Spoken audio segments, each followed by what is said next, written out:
Thought I forgot a hat, and I realized had a hat sitting right there. Always have a hat available. Hey, everybody, welcome to Amelia's birthday hanging here on your birthday. It's my birthday. There we go. Welcome one, welcome all. We got a bunch of people showing up, apparently, in the chat. We'd like to see that. Good. Still warm. Making a mess. And, we'll get the roll call momentarily. But, of course, Earl's first in. And, Earl, we got a special grape pop. All right? That's what we're drinking tonight. It looks like Crush, but you look, there's a special thing over the... Infused. Why there's an orange there, I don't know. Pretty fancy. Right?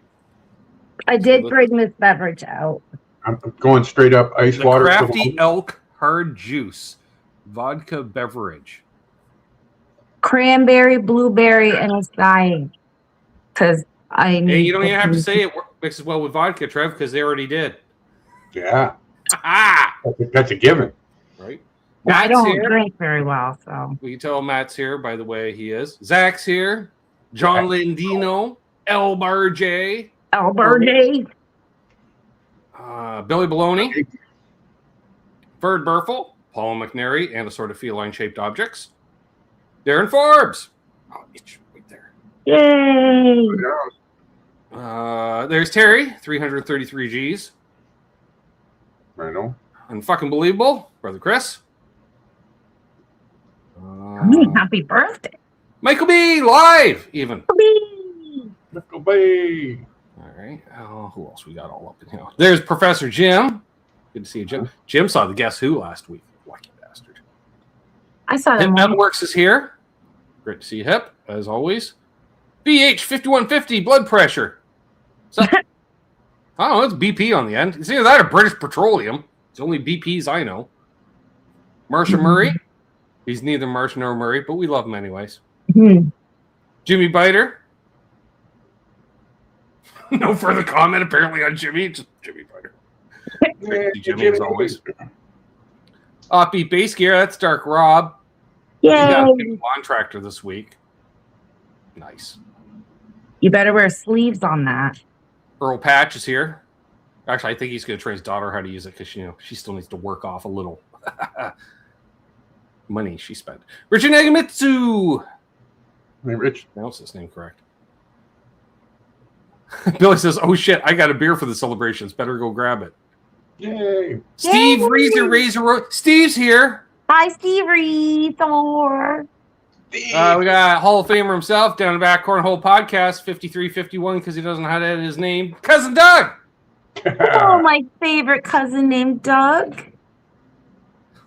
Oh.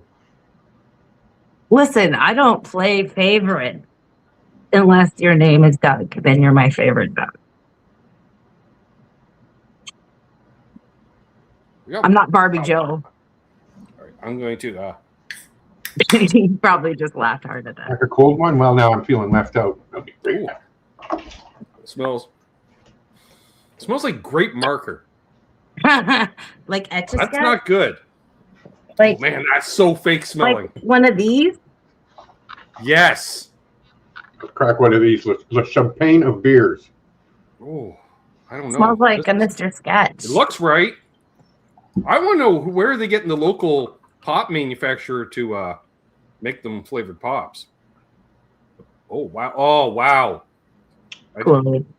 Why do I have a feeling it's going to say you should have shook it? Because I just saw a bunch of like syrup boop in at one point. I'm like, oh, I know what that is. Might need a stir. Yeah. What's up, Munch? You could close them. Le champagne of beer. And Mark Spurgeon. That made me Mark. think. Yesterday when we were at the Buffalo meeting. Remember when I had that special root beer, Trav, and I said it tastes a little odd, and I didn't think I'd get another one because it had a weird root beer taste to it? It's not the weird root beer taste, because that has the same grape and that taste. So now we understand what that flavor is. Speaker! Right on. What's up? Stirred, not shaken. Great markers made art class fun. Brilliant Blue FCF. Well, that can't be good for you. Amaranth. Amaranth. I do not have a chat. A European metal band with a girl singer. Yes. 160 calories. 150, Billy. Yeah. There we go. 150 milligrams of special calories. Yeah. All right. That's going to be fun to drink. Anyways, also, here we go. Put up the virtual tip jar, which any tips are always welcome. And for every $50 plateau I hit tonight, I got a childhood photo of Amanda. Not the ones I wanted. Apparently, the awkward teenage years have been purged from this house. And I couldn't find one. Awesome I thought I could have swore you had one school photo that had crimped hair. No. Yes. Yes. And apparently, we're going out for lunch. Grade 3? Nice. Yeah, apparently we're going out for lunch. We are? Yep. Because that's what the quotes just said in the donation to take you out to lunch. Oh. Thank you, Brother Chris. Thank you, Brother Chris. Just like that, we're going to go for, because Rob will remember this blanket from a Bad album cover recently. Look at this little adorable person. I love that. That was a corduroy dress. Very nice. Yeah. I can tell exactly where it That is. was That's back when it's still itchy the fireplace. You can tell by the fireplace pokers off right next to the couch. So, and I love the fact that that's the couch we got from Jerry and Ann, the brown couch. But if you look, we have the leftover striped green cushions from the other sectional that we once had. Yes. That was a really itchy couch. It was a very itchy couch. Not enjoyable. The wool sweater of couches. Yeah. So there you go. I have 1,000 pictures that I can You know what? show. And just because for the people on mobile, there we go. Look at that, even posing with the hands together. Oh, look at that. Actually, you probably just have to pee. You can tell. Take the photo, Mom. I gotta That's pee. also possible. That's what that was. Because that could have also been the fifth photo that, Mom, I did. You're like, I gotta pee.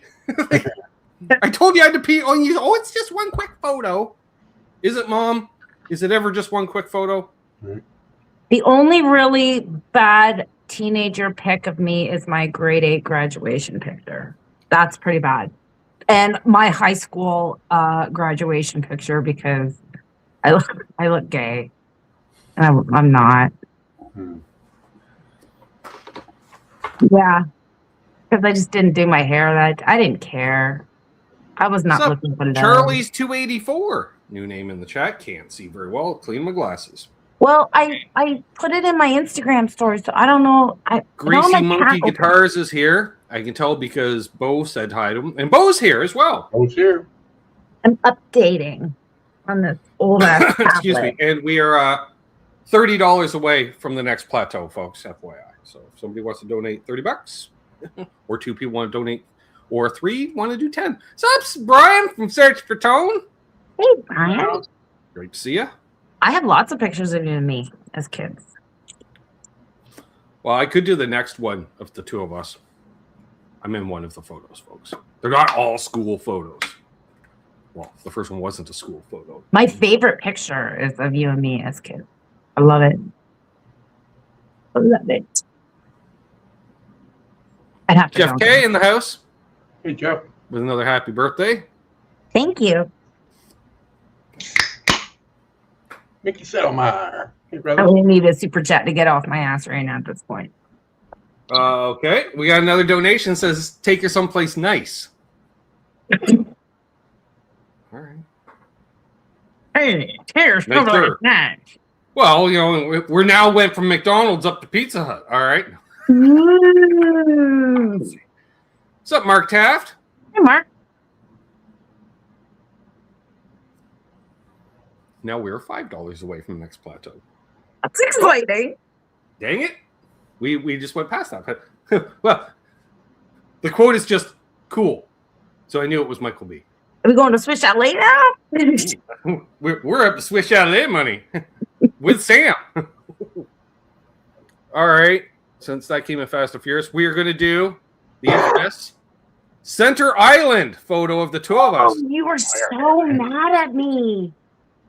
I wish you could zoom in on his face because he's so pissed off. And I'm like, I think I just got a good line in, and I'm like having the best time ever. And then you're like, isn't Mom taking a photo of us? And I'm literally lifting myself. Why won't you focus on it? You're like, shut up. It was so funny. Yeah. Oh, almost. You were grumpy. Can we? Oh, why won't it focus? What if I go over here where there's more color? No? That's frustrating. Yeah, but these, there you go. The motorized swans at Center Island. Yeah. They were awesome. I feel like I'm doing the gayest drive-by ever. Hey, what's happening? Like the 80s where you slow down, you see the good-looking girl driving, racing. You're driving a fucking swan with your sister. You were talking through your teeth. You were pissed off. We were arguing. What's up, Mickey Settlemeyer? Probably because I wanted to go on the swans and you didn't. Well, do I look like I wanted to go on the swans? But wait, she can't go on herself. Nope. Nice swan bed. Thanks. Yeah. Mm-hmm. Michael B says the family shows with Doug, Amanda, and parents are the best. Bo says, I want to get one of those swans. Put it in the swamp here. No, it was not that fast a swan, really. No, it was very slow. Yeah. Really pokey. I think it was more or less a glorified paddle boat that looked like a swan. Pedal that thing. Oh, that was the 2-minute warning. All right. I'm running a total in my head. Freebie pictures. $40 and we'll show another photo. I only have 2 more. I got my yearbook. Well, I was going to pull it because I do have a copy of your grade 9 yearbook. Which is weird. Oh, yes, I know why you have a copy of my grade 9 yearbook. I didn't go to school that year. Joe Alba. Oh, with a super chat. Thanks, Joe. Cheers. All happy birthday, Amanda. Hopefully, after fees, this is enough for a beverage to reward you always having the best comments on bad album cover nights and being awesome. Ah, thank you. No, I'll say we're 80 away from. Oh, I got a whole page on this one, but it won't focus on that. I mean. No, because it's all black and white. Oh, see, that will focus. Am I showing it? Yeah. Kind of, yeah. I can't see. Yeah. Looks like you're wearing suspenders. I'm wearing overalls. Oh my God, why are you wearing overalls in a school photo? They're flowy, cool ones from Le Chateau. There's no such thing. Yeah, I was adorable. Yep. 95. That'd be grade 11. That'd be grade 11 for you. 16, 15. I don't like math. I had that in my head anyways, Terry. Thinking. This is me in grade 9, baby. This is me in grade 9. Me in grade 9. I was listening to that the other day. That's a great song. Especially when you do a pause and Ed Robertson pulls off the old intro lick to Spirit of the Radio, Trev, on a fucking acoustic. You're like, damn. Yeah. The Roots years. Yeah, I look the same. Just wore Roots sweatshirts every day. He's in the shop wore birthday, Roots shirt. Christmas, Roots shirt. He's not lying. She also didn't have cheap taste either because the Roots sweatshirt wasn't exactly cheap either. No. But she usually felt guilty enough that she'd clean your room for you giving her a Roots sweatshirt for her birthday. Figure that out. Okay. Not bad. Yeah. Billy Baloney says my yearbook is sold. Jesus signed it. I can't see the chat, but I know I can get roasted for this one. But like, what? Oh my! Yeah, you do look like a lesbian. Right? Like, what softball team am I coaching? Coaching? You're the catcher. Now, if you think I'm wearing bell-bottom jeans with that and Birkenstocks to top it off.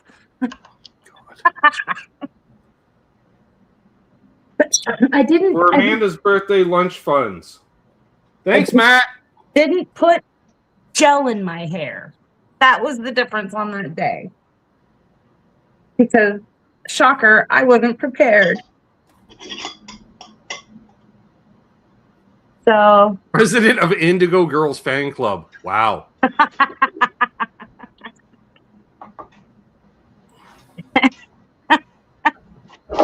who said that? What's there here? Joe, no. He says, looking for a boyfriend who wears Drakkar. No, she wasn't, because I wore Drakkar. So, no. I sure as hell was not. No. Preferred stock and eternity for Hey, men. Randy Crooks is here, and Milt. What's up, Milt? What's up, Milt? Eternity for Men is the #1 like lady killer cologne. You put that on, they'll just gravitate to you or ask you what you're wearing. It's better than 10 puppies. I'm just saying. That is the best album cover. All that comes to the secret. Death Rich cover band, are you? I'll play the part of Pete Thorne. What they did there. I would like to be able to open up the chat. That would be fantastic. Matt's got way too much time on his hands. He got too much time on his hands. With the calamity. Just want to recheck my numbers here. Too much time on my hands. That's a good song. Who sings that? Sticks. Sticks? I was going to say Sticks. I would always get Sticks and Stagga mixed up. Oh, no. We'll just round it up to 140 at this point. $10 away from the next one. Next photo. Wow. I have tons of, yeah. Grade 8. I don't think Zach you have Dong to says, grade Ed 10. Robertson is one of my favorite guitar players. Nice. I got to do sound for Ed Robertson on a couple of occasions. He's a By fun sound, guy. I mean I supplied sound gear for him to entertain a squadron that he was the honorary colonel of, which I believe is the Search and Rescue Squadron. Yes. Yeah, threw me off because they have the big photo of him, Trav. You know, they give you, when you're honorary colonel, like they'll dress you up in a colonel's uniform to take the official photo, and so it's there next to the guy actually running Search and Rescue. And I walk away, I'm like, I know that. I think I went to high school with that guy because I kept thinking, man, he looks familiar. Yeah. Oh, He does look he like doesn't somebody look much with that older than cool. me, you know. And I'm like, who is this guy? And I finally got a chance to go across the room. And I looked at the little plaque. I'm like, oh, famous. Speaking of honorary colonel, What's up, that Joe? chicken I fried up last night was Honorary Nice. colonel. Nice transition, Trev. Best segue.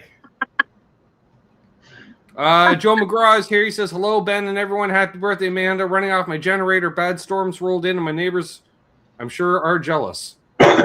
Oh, wow. There we Good go. luck with that, Joe. Right? sorry to hear that, Joe. Fuck your neighbors. Good news that you got a generator. I got a generator. I'm sure they're nice people. Last time you started it. I've technically never started it for that reason because I didn't want to put gas in it and fuck up the carburetor. I have Excuse me. one, but it's not hooked up. Winder?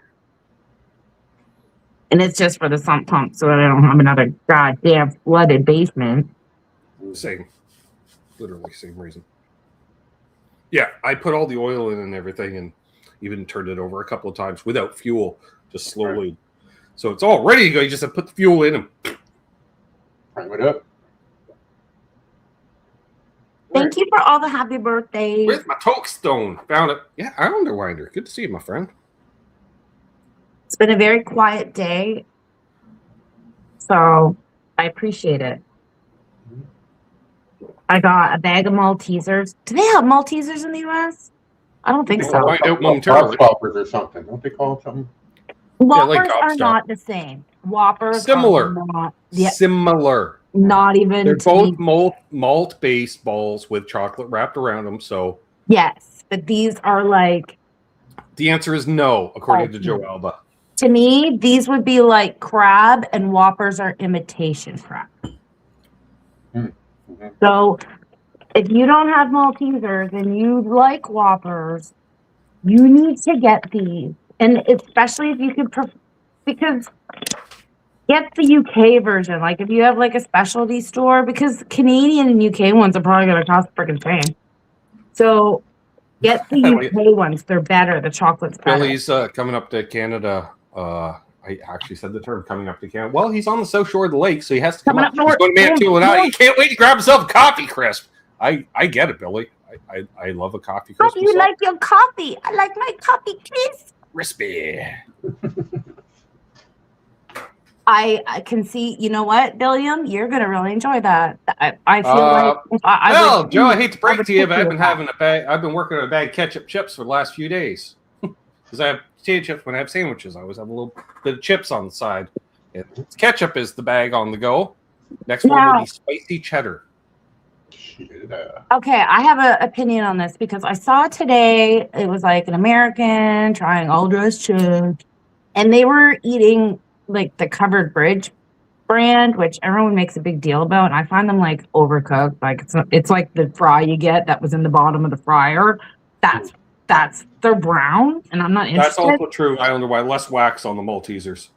Yes. So I find like if you're not gonna like a ketchup or an all dressed chip, you have to try different brands. Because it might, like Miss Vicky's ketchup chips do not taste like ketchup chips. They're like different. No. It's like marinara sauce or something weird. I don't know. Yeah, also don't go for some fancy kettle chip too. You want to go for like the Lay's or Old Dutch. Old Dutch is very Canadian. Store brand. Oh, it's not a donation. It's Phil McKnight. Just saying. Very specific. Like you can't because there's ketchup chips. Like I'm not like the biggest fan of ketchup chips, but like I can enjoy a ketchup chip. Yeah, once in a while. So right, like I'm not an all dress fan because I don't love barbecue. No. Pick a lane. There are ketchup chips which I was like, that's gross. So it might be the type you have. I don't know. You cannot put enough ketchup on the ketchup chips. Like those ones there, like the Heinz brand, basically Heinz 57 brand ketchup chips. It's like twice the ketchup on them. They're so ketchupy good. Yeah. And ketchup Doritos don't taste ketchupy proper. No, that's just disgusting. So I don't know. I'm happy that Covered Bridge is a Canadian like kettle chip company, and I'm sorry their bridge burned down and stuff, but like I'm not a fan. It wasn't the bridge that burnt down. It was the factory that burnt down. All right. Which they got back up in like record time. So they didn't burn their bridge. No, they didn't burn their bridges. What's up, Patrick Traits? Patrick, you bought life insurance. Hey, Patrick. Good for you, son. Every single time I see Patrick, any Patrick I ever see or talk to, and I don't know, it might be my ketchup chips. You got to expand your horizons, Joe. They're a thing, and they're amazing. They're amazing. Unless you don't like dunking your fries in ketchup, then you probably won't care for them. But that's if you don't like ketchup, which is weird to me, but a lot of Americans, they're not ketchup people. They're gravy people. And mayo. Dip their fries in mayo. Yeah. I do that. I do that sometimes. Depends on what I also have. Although, after the Buffalo meeting yesterday, a fellow decided to get a roast chicken over at the Walmart because it wasn't a billion degrees for once, so I had an appetite. So I got that big thing of macaroni salad on sale. So after the initial helping of chicken, then it's cold chicken with macaroni salad, and I literally just have a dipping thing of mayonnaise to dip the chicken in. So it's like a chicken salad sandwich without the bread. This meat isn't beige enough. Especially the dark meat. This isn't greasy enough. Let's dip it in some oil-based condiment. Like clarified butter. Like the trash. Right, Terry? That's funny. Bird used to make potato chip sandwiches on white bread with ketchup. You was Poe. So what you saying is you was Poe. You was Poe. That's a lot of offered for trades in the lunchroom there. You know what's so funny? And it dawns on me every single time I use mayonnaise. Once when I was like, I don't know, I might have been like 6, so you would have been like 10. And you told Jason Fudge that I like to eat mayonnaise sandwiches. And I was entirely offended by this. And you made it a whole thing.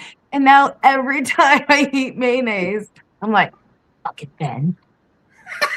Because it's like you somehow made that something to make fun of me. We didn't actually have mayonnaise in our household until I think I was 12 because it was a Miracle Whip household.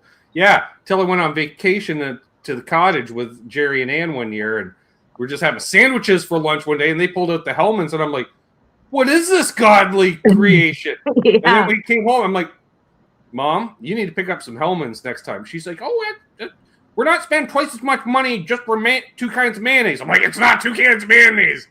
And she's like, well, then I'll switch over to Hellmann's, Dad. And Dad's like watching TV. We're in the kitchen. All you hear Dad from the living room go, like, fuck, we're getting rid of Miracle Whip in this house. You can't part that man in this Miracle Whip. Fuck no.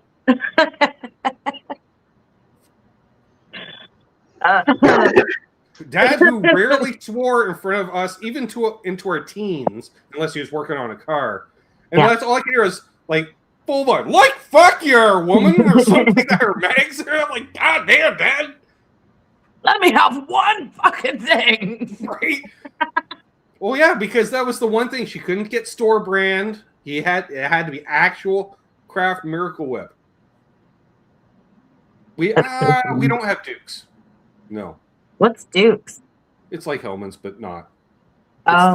It's the option brand, we call it. Hellmann's is the go-to. Unless you've got lots of money, you get that fancy Japanese mayo. Oh, what's that called? All right. It's like right on the tip of my tongue. Bo just wants to randomly brag he's meeting up with Ty Tabor from King's X on Saturday. Somebody say what the name of that mayo is, because it's been annoying. I know the stuff. It starts with a K, I think. It's like a cute name, like an anime name. Like Kewpie or something. Yeah, Kewpie? Yeah. Is it Kewpie? I think so. Good one, Ben. It's got like a baby on it. Hey, as Amanda can attest, Trav, I know my fucking sandwiches and sandwich-adjacent condiments and or toppings. So I got to try that pickled ketchup I scored the other day. Yes, that's weird and interesting. I'm curious. I have that. That sounds good. I picked up, Amanda, they had at Walmart on sale, like the smaller, what was that, Heinz brand, various like infused mayo, like a sriracha mayo, and they have all these different mayos, hot and spicy. They had a bacon infused mayo, which I thought, okay, like on a burger, it might be good. On a burger, it just made the burger taste greasier and not in a good bacony way. Yeah. But holy crap, on a chicken burger, woohoo! All of a sudden, your chicken burger tastes like a Clubhouse sandwich. Welcome to Condiment Talk with Ben, Trav, and Amanda. You're listening to... What's that on my sandwich? Good old sandwich spread. Yeah, that was a treat in our house, Terry, which is really kind of $1,000 dressing adjacent. We're here to take callers. What do you That's like? How you do, Dad, get to the grocery shop. Like, why do we have a jar of sandwich spread? He's like, I know, right? I'm like, no, Dad, I don't know, right? Unless we're making knockoff Big Macs, I don't need it. Yeah, good to see Dwight Bailey in the house. Dwight Bailey. Kewpie. That's it. Youpie or Kewpie? Kewpie. But it's, yeah. Okay, yeah, right. There it is. Yeah. Because it had a Kewpie on it. A Kewpie doll. The Canadian condiment law, which is you cannot exceed 14 condiments on a single sandwich or... No. Yeah. Remember purple ketchup? I remember getting it from my ex-stepchildren. Yes. I was in my early 20s when that came out, I think. I remember the green ketchup. That's the only one I remember. It was gross. No doubt. Not enjoyable. I can't get good ketchup anymore. It's too runny. Like, I want the days where you're like, come on! Like, get frustrated. French's. I like French's ketchup. Now, there's, of course, here's the question, the $64,000 question. In the fridge or not in the fridge? Oh, in the fridge. In the fridge. I keep mine in the fridge too, but there are some who say once you put it in the fridge, it's ruined. The whole, No, the whole Also, jar is ruined. one of the reasons I keep in the fridge, Trev, is try to maintain some form of thickness. Keep it warm in the counter, and if it comes out of the fridge, no, he ain't having it. Yeah. We would leave it out on the tables all day at the restaurant, but guess what? We rounded all them up at the end of the night and they went in the fridge. And Oh. You know what else went in the fridge, with a Trev? big bag, and you just refill the ketchup. You know what bottle. else went in the fridge as a Yeah, the condiment? bag. but Oh, I only in the hated that. And summertime? then the new waitress would make such a mess at the bar on the floor. Trev has a restaurant background. What condiment only went in the fridge during the summer? Mustard? No. Nope. No. 2 words.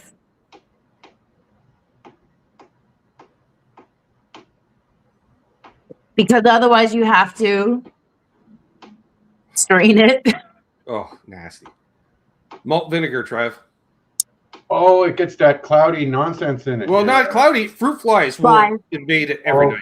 Got two Yeah. guys that me and Beck went for fish and chips last time. She pulled it up and she looked, and there was kind of almost looked like little silky, slimy things at the bottom of the. Yeah. We Googled it up, and it's normal. It's just because it's been sitting around. Yeah. It's not Yeah. gonna hurt. Another reason to avoid malt vinegar at all fucking costs. I'm not a fan. Use the packets. Because that malt vinegar has been strained and there were bugs floating in them. I mean, I know they're sterilized because they've been sitting in vinegar. They're just pickled. Pretty much, yeah. But still. Yeah. Because we used to have to do that. Yeah. That was yeah, you want to make self useful? No. We need to That was strain her vinegar. job. And you get a Because whole little sieve full of pickled flour. I couldn't do I got the dry heaves if I got within 2 feet of fucking malt vinegar of any quantity. So Pickled fruit I like flies, malt vinegar. papers. I hated it because I had a bad experience with it. So Yeah, kind of like me and coffee with cream because of you. Because Ben put salt in it. The first time I ever got to try coffee, I was all excited and he made a big deal about it.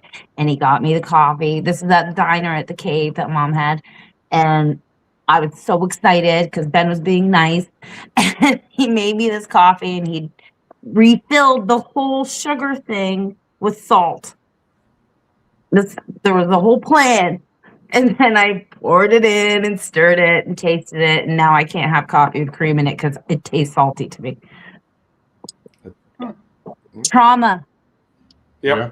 But brilliant nonetheless. And I should clarify when she says the cave. The cave was a roadhouse bar attached to a We hotel. were the Flintstones. And we were the coffee shop on the other side of the bar as part of the complex. That It was an wasn't a awesome cafe or a coffee shop within a cave. No. Cave was just the name of the roadhouse bar. Milt knows because Milt That- fucking worked there. That looked like the cave inside. Yes. That was and the then- deal. When Mom and Dad took over the Oh my God. restaurant, we got Milt as part of the deal, Trev. Is Milt still in the chat? Well, I just put him up on the screen. I'm not paying attention that well. Apparently not. Well, I have a lot going on. Well, you're also not. Well, you were the guest on the. You should pay attention to the people. My watching guest. your birthday. It's chastising me. I got a lot going on. All right, easy there, Dwight Bailey, with all your hits. And such. That's right, Dwight. 3 under the bus just randomly. So I would have been in like grade 2 during Grade that what? time at that restaurant. I know that because I either got one in or trouble. two. 2. Probably 1 into 2, but 2 for sure. Yeah, because we only had it for approximately a year, and I think it was April the following year. Yeah, I know where you are now, Milt. You've had the same job for 30 plus years. I'm well aware of where you work. We know where you are. I was Jeez. just wondering if you were still in the chat. Because I have All right. Before Milt went to work at the casino in Windsor, Amanda, yes. but after he worked for us at the takeout with me, You're asking where he worked? he bought the takeout from our parents and ran it as his own. Right. What was the name of Milt's fish and chip place? I don't know. I don't know. I will just say right now, I have no idea. Trev, care to just throw a guess out there? Milk's fish and chips. Very close. Uncle Milty's fish and chips. Uncle Milty's. I don't know if I would have guessed that. Yep. That's weird that I don't remember that. Makes sense. Yeah, it does make sense. I'm looking for a specific picture because in that picture, Milts, When molten fish and chips. No, Terry. Ooh. Molten milts. That sounds like some weird candy from England. You ever tried any molten milts? As opposed to milt's malted balls, which is totally different. Anything melted milk. It's like Chef Salted balls on South Park.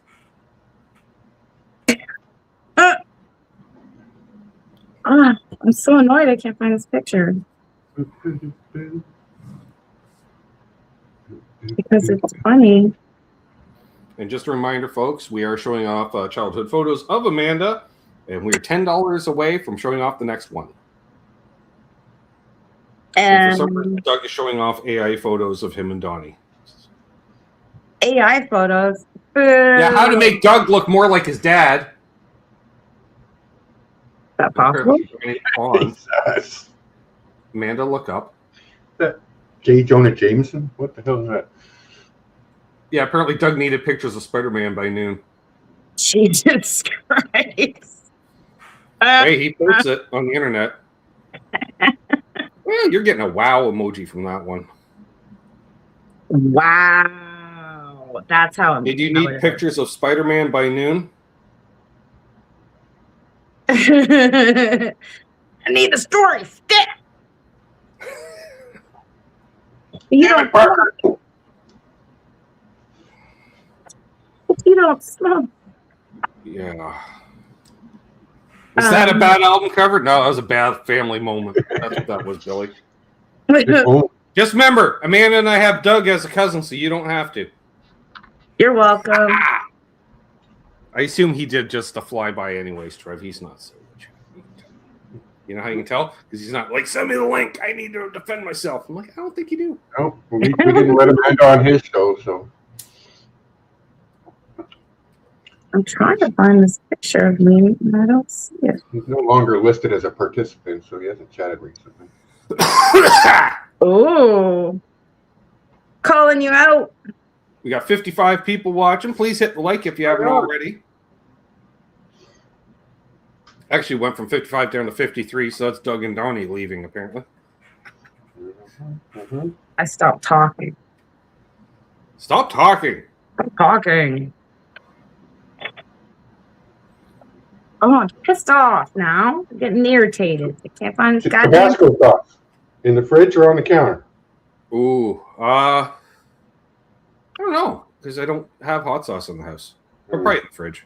I keep all Hot my sauce foods. counter. Oh, I just recently, in the last year, stopped keeping my white vinegar in the fridge out of habit.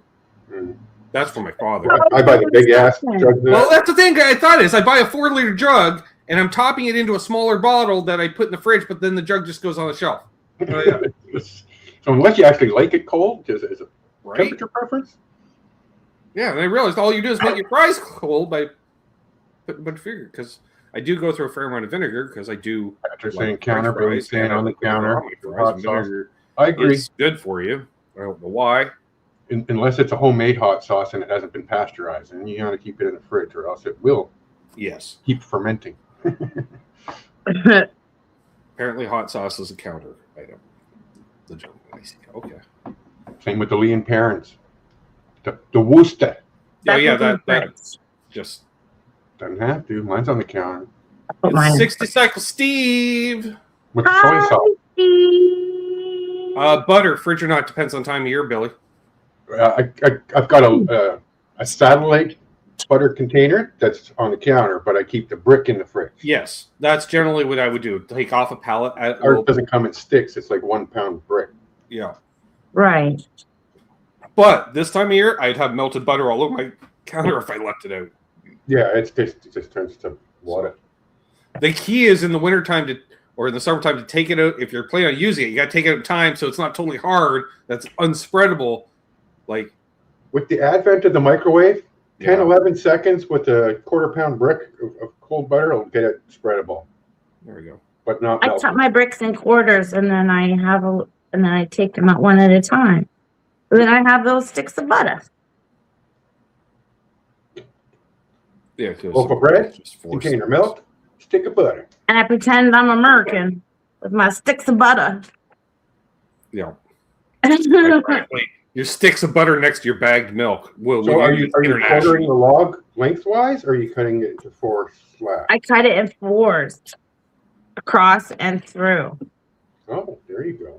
Yeah, so that Zach it Thor breaks up. reports in last week he found a curry restaurant in town he likes. I can guarantee you it's a fairly new restaurant because there was none of those until the last few years in this area. I'm happy to see it. Yeah, that's good. It's not going to be some shitty curry made by Greek people. Not that I have a thing about Greeks. Yeah, that's how They make excellent owners of problematic. Italian restaurants because every small Italian restaurant in Ontario is owned by a Greek family. It's true. That is 100% correct. It's odd how that is. And it's across usually the called board. Bravo's for some reason. It's always Bravo's Pizza. Or It's Vito's. owned by a Greek. Right. Wow. We have a few Vito's, and they're not a chain. Fried chicken recipes, and I'm like, oh, Chef Jean-Pierre, fried chicken, this will be good. Send a picture to Ben. Yeah, we're making fried chicken. I remember watching that one. You put fucking curry in it, Ben. It's just for the heat. I'm out. It's just for the heat. It's gonna be gross. It's not gonna take me to a happy place. I use primarily my homemade Cajun spice because it's got all the. You know what? Ooh. You can tell this works too because he said it twice. Oh yeah, look at that. Double down. Right. Double down. I was thinking of taking this reclaim and putting it into some coconut oil and making a cake out of it. Now I get my pizza from an Indian guy that runs City Pizza. It's the best pizza in town. Best pizza in town, man. Pizza from a guy named Chad. Good He's definitely price. European. Can't find it. I couldn't say if he was Italian or Greek. The key is I get the thick crust Old school pan pizza. because it's an extra crust for free. We got pizza. I read this as says I'm in my hippie place, which is essentially the same thing. Hippie place, happy place. Randy's catching a buzz. Potato. And then again with the humble brag from Bo. Yeah. Pizza from the garage. Well, it's been a while since we've seen him actually making those, but yeah, before the wedding, he was making. Well, yeah, all but different that's kinds because of he's not on the same recipes. floor anymore. Trevor's down in the basement now. Right. I got 4 chicks to cut my pizza. He probably has some untold amount. I think Bo is responsible for the Polish female immigrant population in the area and his employ of them for between his trimmers and his bakers and I don't know the apprentice under his mother or something. I don't know. That's a lot of pierogies. Pierogies. She makes them hundreds at a time, Amanda. I bet. She does. And then his brother makes bread. Real pierogies are the way to go.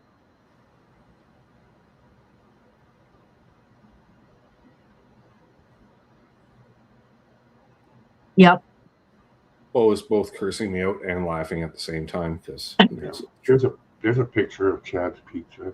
It is like a pie. The layers of meat is just ridiculous, and you don't have to order extra cheese because it comes built with extra cheese.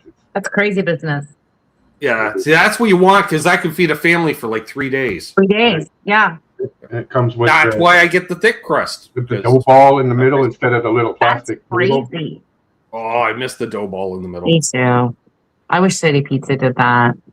Oh, Oh, from the picture of the Chad. sorry, humble brag number 3. Sorry, just made 3,500 pierogi last week. I used to make that many Jello shots for a bar one for like a year and a half. Can you tell it was the 90s? Jello shots. It's been a minute. We should have had Jello shots. I used to make No. 4,000 a week. Trev, when I hit 30, I felt I was too old to do a Jello shot. They have a thing about them. They do a thing. I I make know. the best ones. The secret to Jello shots is to not use vodka or like any normal hard liquor. I had this brilliant idea because they had an excess amount because nobody used cherry brandy or melon liqueur enough. And I said, well, why don't we use that for the Jello shooters? So you can't really taste it, and it amped up the flavor. Yeah. And really, we were ripping them off because the amount of alcohol that I put in there as compared to what I was putting in a vodka. Yeah. but I would make them in gallons and then have to like pour the gallon into a pitcher, and I'd run the coffee maker. I'd run the coffee maker down in the restaurant. I'm like, nobody gets coffee and I would just run it over and over, keep bringing it up, pouring it in. Yeah, 4,000 plus. That was my job. They paid me like $20 an hour for it, and I was in the bar all by myself. We got a super chat here because you're not looking at this week. From Boner Jams. Awesome! Yeah, happy birthday to my homie from another Chromie. What's good, Ben and Trav? Hugs and kisses. I love you. Cheers, Boner Jams. Appreciate you. Oh, they've got their anniversary show coming out this week. Goes Under the Bus, fellas. Mm-hmm. Happy anniversary. Happy anniversary. Hey, Jello shots for dinner. That counts as a birthday. I hope that was well attended, Bo. Yeah. My little interview I did with him is still being watched in quite numbers. Like 20, 30 people a day. Over a week later. We do vodka with grape and we do tequila with lime. Anniversary. Mmm. Oh, man. It really does taste like Grape Crush, but then you're like, why does it taste a little off? You're like, oh, right. Got a weed stick in it. Just an FYI, folks, we're now $5 away from me showing off the next photo, which may or may not be Amanda with a mullet type haircut. Ooh. Oh, grade 4. There's a whole explanation with that, too. Yeah. The story. It has to do with unpreparedness and a mother who thought she could cut my hair. Oh. Yeah. I'm looking at it. I had a perm that grew out. That perm was good. That was a good perm. I had pictures of the before, probably. I should, so that you can see that it did look nice before. Yeah, I remember I had to hang out at the Trentport Mall while you both got perms. Which there was a t-shirt shop and a record shop in the Trentport Mall at the time, and the mall being all of like 8 store units, Trev, to tell you the truth. Okay. But even with no money, so I walk around both those stores enough bored. And then to the point where I went into Gilmore's restaurant, Amanda, where they had all those big maps and old photos, and they had captions. I literally went in and just read every photo in the restaurant and the caption. So I learned a lot about the history of Trenton that day. So the question is, we will wait until the super chat, and I will show the before. Right. Because it's part of the story. And because I have the after. Because what happened, well, I'll tell you once it comes up, then I will. And it's my favorite dress, and I was $5, folks. Was pissed. Look, I'm all worked up about it. Or I could say we're 55 from the final 2 photos. All right, Will! It's like stream when I can watch. It's all about me. Actually, it's about the same Canadian, I think. Yeah, I think we're pretty close. We're pretty on par with each other, and that's one of the reasons why we love each other. Thanks, Will. So the story and the photo is okay, so grade 4. I had my favorite dress. And my perm. That's the photo I was looking for. Was growing out. This one I loved. I loved this dress, and I was cool with my hair. Okay. You look a lot. Sam looks so much like you there. Right? The problem, I know, right? The problem is that on the picture there was like a scratch on the bridge of my nose. And so I was like, okay, I'm going to get retakes. So I signed up for retakes. Not prepared for retake day. Mom had then cut out the leftovers of my perm.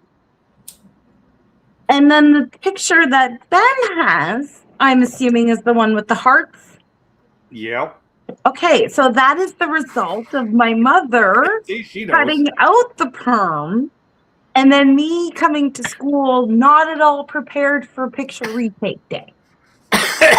And so instead of wearing the dress I would have liked and looked beautiful, the result is what you get. No, jeez. I love the Care Bear style sweatshirt too. Oh, Because every it felt girl like had a grade version of 4 that. girl sweatshirt at that time to wear. Do you know what? That's a hand-me-down from Cousin Leanne. I'm not shocked. Because it looks more like a 1983, 84 sweatshirt that someone my age would have worn it back then, as opposed to 4 years later. So, yeah. Yep. Those are some Oh, I bangs. have plenty of pictures here. Oh my. Yeah. At first, I thought you just had like a bob cut, and then I noticed a little bit of hair poking out around the neck, and I went, Oh, oh yeah. my God. That's a mullet. Yep. Oh, I have a version too. Yeah. Yeah. So that's what happened. And then I have one more, folks. Oh, I have a giant version I of think we're it. 50 apart from that. And this one is from, I believe, I can't, I gotta zoom in. Oh, dear. It's a super small one because it's a sample. Oh, I might have a large version of it. I have a few here. Pigtails? Nope. Oh, kindergarten. Grade 1. You sure? Okay. I'm looking GR-1. I'm not no expert, but I'm going to assume that means grade 1. Grade 1. I don't have a picture here for grade 1. What is Missing tooth and everything. Really? Missing tooth and pigtails. All right, let's see The it. classic grade 1 girl photo. Oh, Yep. Wearing a dress, it looks like. Like you were aware it was picture day. It's not the red one. Well, I can't. Oh. I can, so, there we go, folks. Oh, yeah. And I've got this one. I've got this one.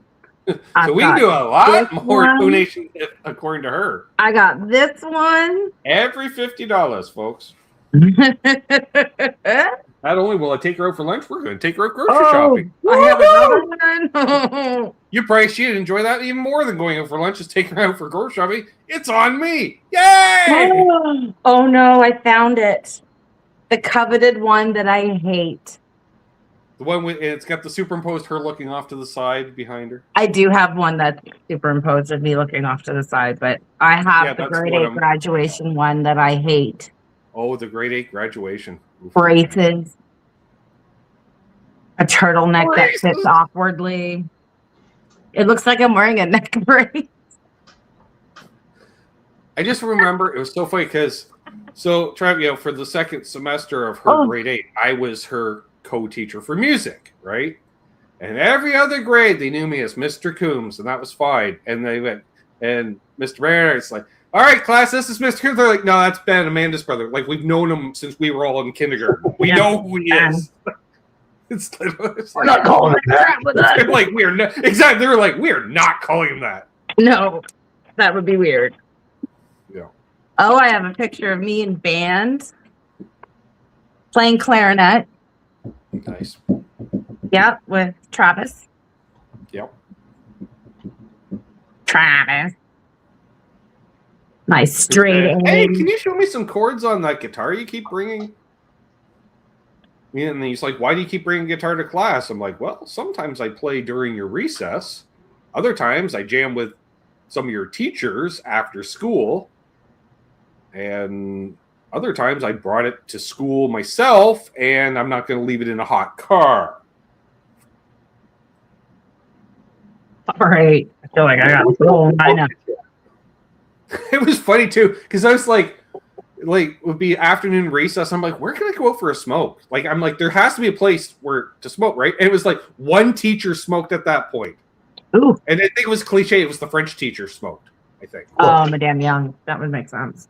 So, and it was just like, I think she goes like basically hides behind the dumpster type thing. I'm like, done. Because nobody was ever allowed on the south side of the school anyways. So They and then I replaced just remember like some little smart ass kid, I can't remember who it was, he's like going out like the same doors right there at the music room, for real. He's like, hey, can I get one of those? I'm like, the fuck are you, 12? No. Dirt. Normally, yes, but no, I'm at work. Like, if you caught me on the street, I might have gave you one.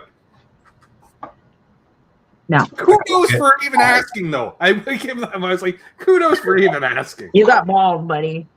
Yeah.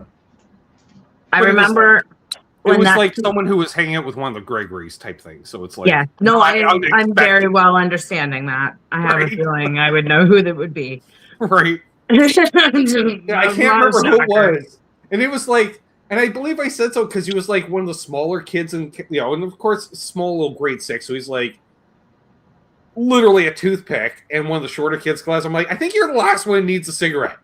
Like, you're a little spindly. It's like, go away. Yeah, you're already underdeveloped. Let's not test fate. Although I thought it was kind of funny how the school would make you take the bus home when you literally could have just got a ride with me. I know. Which, not that again, it wouldn't really work because her classmates all knew who I was, but it would be, oh, I got to ride home with brother in his Camaro as opposed to riding the school bus home. Yeah, I don't know. As much as people say the 80s were so loosey goosey, I sure wasn't allowed to just leave or do anything like that. That's for sure. I did organize a school trip once for a few guys Right. after school, which I had to get permission slips and stuff, which basically we just went around to the music stores in Trenton and Belleville after school one day. There's Will, Wild Warlock with Super Chat. He says, I could see you being a Canadian version of Peter Combs. Check out his music. Was a great inspiration when I was 5 years old. All right. Oh, close enough. We'll take Combs. Mhm. Only certain one is not allowed. We won't talk about him. I wish I saved my gym t-shirt. Did you still have your gym t-shirt? I never bought a gym t-shirt. We had to. How did you not have to? You probably Because I complained gamed about the it. system. I refuse to wear the uniform of the No, man. the way it worked was, and ironically, we were discussing this the other night, was in Ontario, folks, for part of the high school curriculum, you had to have one phys ed credit. Now, most classes are like, let's say, for instance, in order to take grade 11 English, you would have had to have passed grade 10 English as the precursor or prerequisite, I guess. Yeah. So I was looking at, the master thing remember, because they give you that master thing in grade 8, and it showed all the classes for all the grades, Yeah. all the courses, and then it would always say what the prerequisite was, Yeah. right? And everybody signed up for grade 9 gym because that's what everybody does. Get gym out of the way in grade 9, boom, do it, then you don't have to do it again. Right. And I started looking at the fine print, much like our friend did with the fucking Patreon. And I noticed, Amanda, that if you took grade 11 regular phys ed, of course, you needed grade 10 phys ed. Yeah. But if you took recreational phys ed, I know. you didn't need a prerequisite. So while all of my friends sweat their balls off in grade 9 phys ed because they did run you through like it was boot camp, Right. They did. I just waited until grade 11 and took recreational, where I did things like golf, bowling, pool, curling. And then barely they broke sweat, and changed you didn't it. have to have you just had to have athletic wear, which was stupid. I could wear a t-shirt with a Nike logo, but I couldn't wear a t-shirt that was literally made by the same company that had an AC/DC logo. When they're literally the same t-shirt, just with a different silk screen on it, but no. So that's when I went down to the place where Sticks and Stones is now, when it was still a sporting goods store. I bought a bunch of like Somerville Sports. No, it was before that. Before it was Somerville. But like Somerville Sport. But yeah, I went in there and bought a bunch of like off the discount rack. Like that's why I had all that Nike stuff and the Bo Jackson stuff. Yeah, I bought my Varney because I there. bought it all on clearance just to have something to wear in phys ed class. That's why I had like 3 matching Converse t-shirts. Just, Right. like, matched. And even then, half the time I didn't even change my gym clothes. They're like, we're going curling. Yeah, I'm not bothering to change. It's like, why? Because one, I ain't walking from the high school across the road in winter in a pair of fucking track pants. That's for sure. See that? For curling. And the funniest thing is, of course, a bunch of us that were all smokers lit up on our way, walking across, and the gym teachers give us shit. All day, he's like, you can't smoke in class. We're like, but we're not in class. We're outside. In fact, I'm currently on a public roadway. We're not even on school property anymore. I'm not even school property. He's like, yes, but technically you're in class. You can't smoke. It's like we went out to Bar Cove and hit a bucket of balls at the driving range for something to do. Of course I had to smoke. Like, literally, the guy next to me's got a stogie on the go while he's hitting a bucket of balls. Like, I found it. trying to fit in. See this picture? So that's me. I'm wearing Milt's jacket that he left at the diner by the cave. There you It go, became Milt. my You ever winter wonder what happened to jacket. your coat? Amanda stole it. Right? So if you were missing a big green poofy jacket, And that was years later, like decade later. because like I'm like five and a Maybe like half hair. 1997? 96, 97. Yeah, this is 96. But like we took it and like it was sitting in the closet, and I'm like, damn, I bet you that's gonna block the cold. If it fit Milt, it'll keep me all like wrapped. Living there. It's like a blanket. It's like I was in a sleeping bag. So it was great. Oh, no, Tom Tom. It was huge. But everybody was wearing starter jackets and stuff. Yeah. Oh, there's me again. Hi, yeah. I'm That's your so. rain shot. That was when I was an alto in choir. Oh, I'm older, 4 years older, Joe. We had to sing Hide Your Love Away. Is that what it is? Hmm. Hey, you got to hide your love away. That song. But I was an alto, so all it was, hey, you've got to hide your love away. That's it. Being an alto sucks. Never did the singing thing in school. And all the sopranos got all the good parts, and ours is just. I was too busy backup stealing humming. guitar strings and hanging out in the teacher's office half the time. I just did choir. I like choir because there was hot guys there. That's why I hung out in the music office, in the music hall. The band girls were there. And now they're old and fat, and they're in my DMs. Just kidding. Yeah. If you're watching, anybody? No one specific. They might not. No. What's up, Burnt Relic?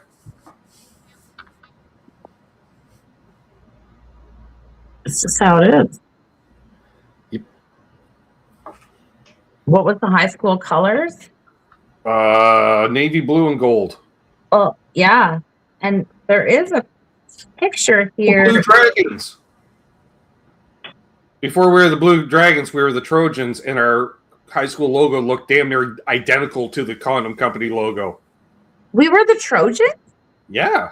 I didn't know that. Yeah, they changed it in the early mid-'80s because of that. No idea. Because nobody knew about Trojan condoms until AIDS happened, and then also they're like, wrap it up, and everyone's like, hey, our logo on our jerseys looks like that, and we're Look called like that. Trojan. What? That looked like that. Those were our school colors. I said navy blue and gold. And white. Well, white isn't counted as a By school. the time once you got your car and your driver's license, school was basically a place to meet your friends in the morning before you go out for the day doing stuff. Kind of. We gotta go get some meat. By grade 12, I discovered I like late night television better than first period. So, Right, David Letterman. well, they did a thing, Trev, where they extended our school day by basically 15 minutes because classes were an hour and 15. So they had 5 hour and 15 blocks. Mm-hmm. So all of a sudden, it was to help alleviate lineups at the cafeteria and shit. So you could take your lunch at different periods. So I just took my lunch first period every day. Yeah. And then I'd literally grab something and eat it walking down the hall between classes. And then if I got shit from a teacher, I basically told them off and went to the office to avoid rips. That's your doll. That is my doll. I got cropped in this picture. I got cropped out of every high school photo. There's photos, multiple photos, Trev, of my guitars in the yearbook with other people playing them, where I'm sitting right next to the person. They're like, oh, take picture, play guitar. I'm like, my fucking guitar. I'm like, you're holding my fucking doll, and I got kicked out of the fucking picture. I was pissed. Because Yep. I was the best looking one there, you know that. Not to brag. I'm not saying it now, Yeah. but back then. Yeah, I didn't even park in the school parking lot. We always parked up a tech wing parking lot because there was a handful of spots up there, and it's meant for just teachers, but we didn't care. And school didn't really care to a point. It alleviated parking issues in the main lot. Nothing funnier, Trav. You can tell when your rural buddies fucking missed the bus, though, because about fucking 10:40 in the morning, you'd see a tractor pulling into the school lot.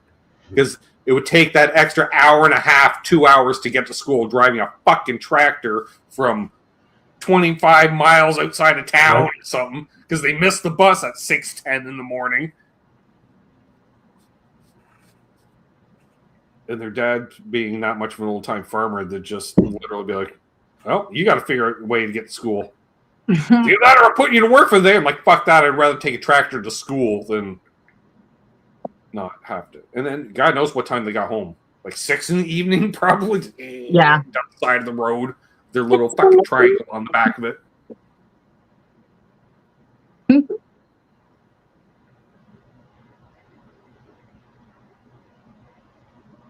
I remember my ID picture in grade 9 was Lawanda. I did the Lawanda face from Living Color, like where she's like, like, hey. And that was my ID for a whole year. And they let me keep it. I was very confident in grade 9. I get it. It was I liked high school. I had a great time in high school. Right. You're just happy you weren't me. They're like, it's what? You're not another him. No, by grade 11, I turned into dad, and I just questioned everything and called out bullshit every time I saw it, and then ended up going to the office, and then the principal would call dad, and they knew each other, and he's like, oh, fuck, I don't want to deal with this. And then dad would show up being old dad, like, what's the problem? Why are you fucking with my kid type thing, just because dad doesn't want to be there and hates any form of authority and system himself. Or he'd send Gary, and it's not even dad. It's just Gary pretending to be dad. I'm like, what the fuck is going on here? I never once got in trouble. Ever. The whole time through high school and public school. Never. Yeah, I went to the office a lot in public school, too. And I just manipulated my teachers. Why didn't you do this? Spend enough time there, they don't know if you're there because you're in trouble or if you're just there because you're hanging around. Why are you at the vice principal's office again? I hang around for. If I was up too late watching late night TV, Trev, I'd just sign myself in the second room and take a nap through first period. I'd show up for homeroom, realize the coffee didn't take because we could drink coffee in homeroom because it was the auto shop. And then I go take a nap, sleep through first period, maybe show up for second, then hit lunch. I'm like, all right. What are we doing? Yay! There's absolute mayhem. Right on. And see you, Randy. I'm older and have to recognize my limitations. I did well. I wasn't a straight A student. I didn't do my homework. I failed the same class twice. That was really easy for me because I just hated doing homework. But all the teachers really liked me. So even though I had failed it, I was still his favorite student. I like that. Why didn't you do your homework last night? I was working. I didn't feel like it. I don't know. Oh. It sucks. It was boring. I know it. And I'd ace all the tests. But I liked learning. I don't know. I liked it. If you were teaching, I was listening. Yeah. Just say it depends. But sometimes I knew more if than you weren't that. a douchey teacher, then Gestapo teacher. The teachers that didn't there were like several me. teachers bonded with, and there's one Amanda knows. I kept in touch with him for almost a decade after I Yeah. graduated. Well, there was a few teachers that me and my buddy would go fucking hang out at their house after hours. Yeah. Not getting high and partying or whatever, but we can stop by Mrs. Zook's house and say hi, and she pour us a juice and something and talk and then carry on. I still remember, it was so funny, Trev, because this one teacher, his best friend lived across the road from one of my best friends, way out in the country too. So get together, and of course my buddy knew them because they were neighbors and shit like that. So we go over to campfire parties and drink underage with one teacher. And then it was like, I want to say it was 7 or 8 years after we graduated. He had moved out, got married. No, it'd be 10 years after. I want to say when he was living in Castleton, man, when Rich was living in Castleton, which was like a block away from where this teacher lived. And so the teacher would walk around the block after dinner with a beer, walking his dog. And sure enough, he comes walking down the street, and all we heard is, "What a bunch of useless derelicts." And we're like, wow, that just sounded like shop class for 4 years. And he's like, "Look at you losers. All of you just hanging out together like you always were." Oh my God. Why do you have Rich's graduation photo? That's Mr. K. Oh, he looks like Rich Mutton in that photo. With It's his Mr. glasses. K. Jesus Christ, yep. He always wore glasses and had In long hair there. when he was my teacher. That picture, he's not wearing his glasses. I don't Got know. so high in 8th grade, the nuns found me laying in the bushes and thought I was getting sick, so they called my mom to get me. You gotta love the Catholic schools. I was in Catholic school till high school. Oh, can't say I did that. The only teachers that didn't like me were the ones that were there to be the smartest one in the room. Yep. Oh, And didn't- more They were the same as I did there for a long to have conversation, that didn't think that that there were some teachers that were like, yeah, like, stuff and you're willing to learn, and they were excited about that. They weren't there on a power trip. So those ones I got along with. The ones that were on a power trip, I was like, right. to me, That was- that's a trigger. Like, I'll take you down.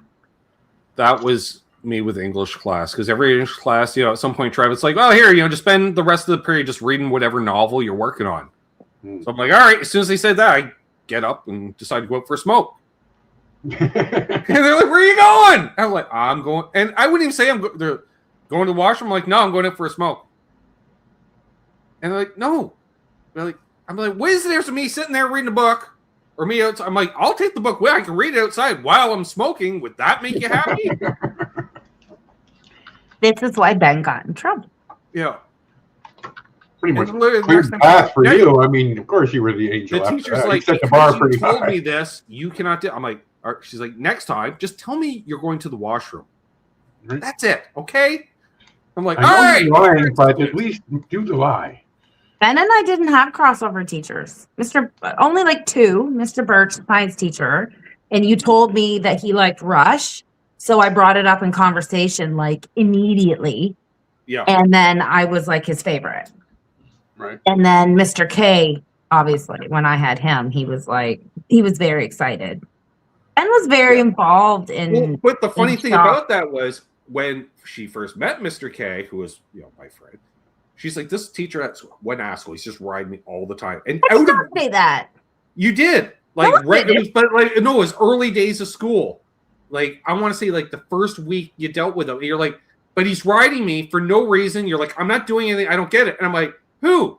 And you told me, and I just started laughing. I'm like, because he's giving you a hard time because I was friends with him. And then sure enough, you said, "What? Are you just giving me a hard time because you're friends with my brother?" And he went, "Yes." You go, "Okay." And then you started giving it back to him the same as he would do it to you. And all is good because that was, he'll respect both ways. He was okay. Here's the thing that he taught me, and I was like, "You're a fucking genius." Is we had to learn, like, he was the coolest teacher, and he knew that work sucked. And Yeah. so, like, I did this media course with him, and it was media and something else. So it was basically you got to fuck around with camcorders and editing equipment, and then we used this Disney animation new software. We made cartoons. Fucking reel-to-reel projectors. We all got camcorders. It was great. It was a new program. But we had to do, like, in order to do that, you had to finish this like 2 weeks of dumb reading about like Yep. the history of who invented this and that, and it was just boring as hell to me. Now I would have been interested. Back then, not so much. And it just was not retaining. And he came over and he said, "All right, I'm gonna teach you something about you," because he must have been watching how I learned. And he said, read the passage. And I went, okay. And he said, tell me what it said. And I was like, literally no idea. I see this guy's name and that's pretty much it. I couldn't retain it. So he's like, let's try this again. Read it. And the whole time I was reading, he's screaming in my ear, like screaming so loud. And I'm like, okay. And then he says, tell me about it. And I could like tell him all this stuff about it. He's like, you need to have noise to learn. He's like, you need to have a loud distraction to allow you to focus on it. And he's the only person that ever pointed that out to me. And I was like, well, fuck yeah. This is great. So then I started studying to free ride, the song Free Ride. Mm-hmm. And because I love it. And I would do all my studying for exams to free rides. And then when I would do exams, and if I got a block, I would just start singing the song, and then all the answers would just start flowing. So I'd be like, come on and take a free ride. And I'm doing all my answers, and I'm just bopping. The teachers were like, what the fuck? She doesn't even have headphones in. And I'm just like, because the whole song's just playing on loop. Which is why my handle's That Rockin' Chick, because I've constantly got a song playing. Constantly. You can ask me at any moment, what song's playing in your head? I got one. Every morning I wake up with a song in my head. I want to start writing them down. This morning it was leftover from watching The Terminator the other night with the Gun and Rose with that. It used to be mine. Yeah. Mine was Don't Turn Around, the Tina Turner version. It was a B-side, I think, of Private Dancer. She did a slower version. Pretty random at times. Yeah. Yeah. The old AM radio clicks in. Is that Eddie Money? What the fuck am I thinking about, Eddie Money? You have. I listened to a Richard Marx album last night. So. Oh, that's enjoyable. Second album. Yeah. Wasn't as good as his first album. His hair was less boofy. I think he would have been more respected by dudes. That's a lot of hair.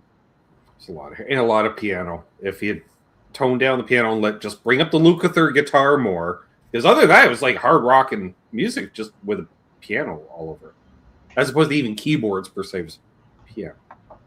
Or a saxophone or something like easy there. You don't need to be Michael Bolton. You're Richard Marx. Michael Good. Bolton. Hell of a songwriter, though. Michael Bolton sounded like he was like straining his shit constantly. Like it gave me anxiety listening to him. Like he's gonna have to go after. How can we be lovers if we can't be friends? How can we? Like I just couldn't handle it. Oh, I did It's too pick up much. a couple of CDs for you. Hopefully not Michael Bolton. No. Presidents of the United States of America. Okay. If I you might want own that already, but again, Sam it. can have it. Sam, right?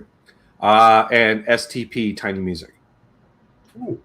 I think I have that, but it's probably scratched up. And if you want a Dwight Yoakam album. All right. That's a hard no. Hey, Taft! These things something about something in Cadillacs. Oh, It's not even that album. It's the next album. Cut Fast As You on it.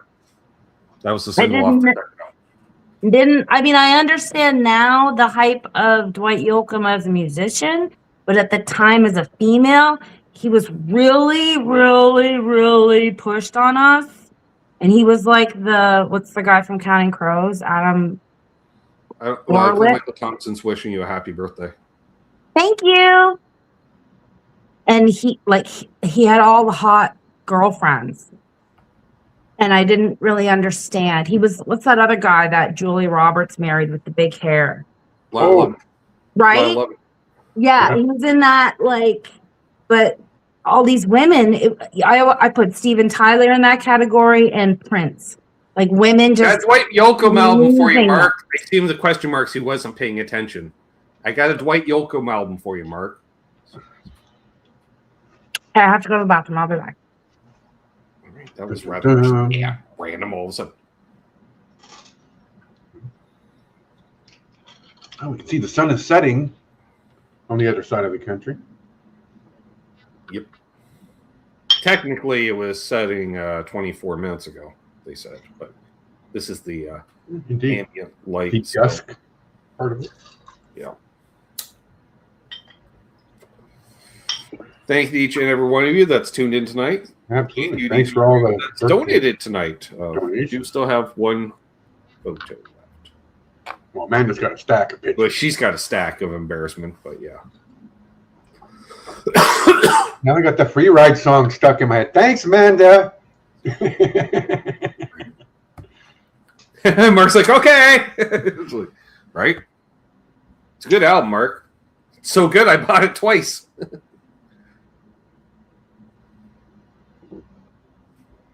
See you, Lee. See Erg. See, he spells his name not like L-E-E. He spells it like La Erg. Leigh. La Ig. Look. If it was French, right? You got to say it kind of French. La Yeah. Ig. I always say, I picture it in script font. It's fancy. It's fancy. It's no block lettering there. Oh, you're still here. All right. Well, you said take care. see? La Ig. Leaving. And there's Wayne McConnell wishing Amanda a happy birthday. Thank you. All the way from British Columbia. Oh, what do you got now? She's got another can in there somewhere. Was that Yeah, Takeshi Greet? This one is mango and honey. Yay! And on that note, I'll get myself some more Clamato. They don't even know about mango and honey. We'll bring up the Zach comment, especially when Trev gets back, because I can't take all the responsibility and or blame or credit. Look at this, Trev. Like a Bancoon's potty and a Bancoon's potty don't stop. Zach's just, Zach's been around for a while, and it's true. We celebrate much more lifestyle choices than any other channel that still pretends to be a guitar channel. What? Oh. I was listening to Electric Avenue the other day, Billy. Just being funny. You know what, Billiam? I was thinking about that topic. Like, do you have a palate cleanser? Because for me, it's always Chilliwack. Like, if I play What You Gonna Do When I'm Gone or Gone, Gone, Gone, those will generally kick out whatever was in my head. Well, I'm usually trying to kick those out. My go-to is Slayer Seasons in the Abyss. Shanghai and Shanghai. That'll clear up just about anything in it. I found Shanghai and Shanghai doesn't. See, and I got stuck in my head. Shanghai from Fuck, that's a good song though. I mean, I wouldn't be mad with that being stuck in my head. It's got such a groove. That's the greatest shit. Right? You get your razzmatazz, you get all that stuff. What's up, D-Mac? He's traveling through northwestern Ontario, Central Time Zone, north so far. Where are you at? Scott's neck of the woods, apparently. I was like, that's where Scott is. Kenora. Yeah, Scott's in Kenora. That's where my Auntie Mark is living in Kenora. I've got other families there as well. Beautiful country, man. Lake of the Woods. Well, giant bugs. if something giant happens bugs. and Scott needs a place to stay, I'm gonna be asking him about that. Oh, yeah. He is in Kenora. There you go. I was like, yeah. He's like, woof, to get into the Central Time Zone in Ontario. Yeah, you're pretty much in Kenora at that point. Yep. Got from You some can see cabin on a Manitoba lake. from there. Sailboats and jet skis and bows and arrows. Now I got Shanghai and Shanghai stuck in my head. Yeah, you did it to yourself. Yeah. You did, and that's why it really hurt. It's such an earworm. You did it to yourself. I was a big fan of that song. Oh man. Yeah. That was the only Radiohead album I actually liked. And then everybody was I didn't even obsessed hear about what you were all the talking other because I literally have it playing in my head so loud it was tuning you out. You're just talking background. Stereo is just cranked up. Nazareth just going full send. Yep. ones. Radiohead was one of the first CDs I ever bought from BMG Music Club. I got it on the deal. Gotcha. 12 CDs or 10 CDs for a penny. Yeah. I spent a lot of time in that. That little Karma Police shop got so office overplayed, I the just other can't day. stand his voice. I went through a bunch of the bins. They got that little pawn shop. It's like, it's like half the fun it was going through those bins was just overhearing that neighborhood, because I used to work in that neighborhood, and goddamn, Trev, it's just like I was like out of a Wayans Brothers movie almost, except just white trash. Like, how much you give me for this? $2. Come on, give me $2.25. It's like, god damn it! Like, get out of here, you. That's like, a bad neighborhood. Oh, it's so sketchy, and it's all these just Rubbermaid containers of CDs. And I went there and I found a few that I liked last time. I'm like, I'm going back there because he'll give you a deal and stuff. So I was in there for over an hour. Are they organized yet? Oh, fuck no. Kenzie and I were going to go in there and offer to organize them for them if we could just take CDs. Like 10 CDs each. If you're into Sheryl Crow, the 3 major albums, there's 10 copies of each. Yeah, there's always Sheryl Crow used to be very popular in this area, apparently. That How Bizarre band, there's always like 8,000 of those. Nope. How Bizarre, How Bizarre. Yeah. OMC. Yeah, no, didn't see any of that. A lot of copies of Jagged Little Pill if yours is worn out. To the point where even I snagged a copy. Because, Amanda, after spending an hour plus in there, I walked up with a stack of 34 fucking CDs. And I went, bam! He just looked at it. He's like, fuck. He's counting about 10 at a time. He's just like, oh, just give me $30 for the stack. I'm like, done. He goes, if you got a problem. I'm like, I know. So I bought like 5 Dwight Yoakam albums, 5 Vince Gill albums. So I am flush. Right down even like Don Henley's greatest hits. Vince Gill would be good to clean your house too. It's quite good. It's a mixture of old school ballads and some serious chicken picking. Yeah. So I kind of dig it in that way. It's quite traditional country. I can listen to Vince Gill. Yep. And he's got a great voice. And he got a Christmas album of his by mistake. I'm like, oh, damn. All right. Well, it's a Vince Gill Christmas coming December around here. I'll take that. You will not. I love me a Christmas album. Got me, 2 Richard Marx albums, 3 got Bryan an Elvis Adams Christmas CDs. album here, didn't I? When we were looking through his albums, I think it's an Elvis Christmas album. Bite your tongue. It ain't worth fucking Carl Perkins in that car accident. Elvis wouldn't have ever had a career. Goddamn, Dad. Carl Perkins broke his ankle. Elvis never would have had a career. I'm like, okay. And then Mom would tell me that girls, you were either Team Buddy Holly or Team Elvis Presley. Like, so those were the 2 choices. Right. And the girls that went for Elvis Presley, I think, were like the hoary ones. That explains a lot. Yeah.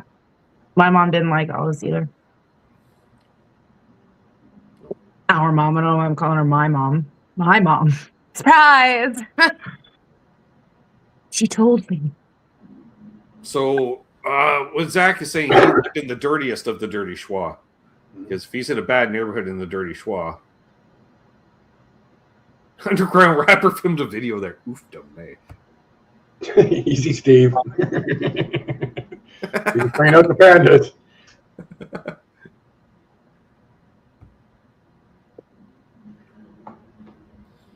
Just remember, Amanda rhymes with panda. Does. Don't poke the panda. Now Matt's got a panda. Great.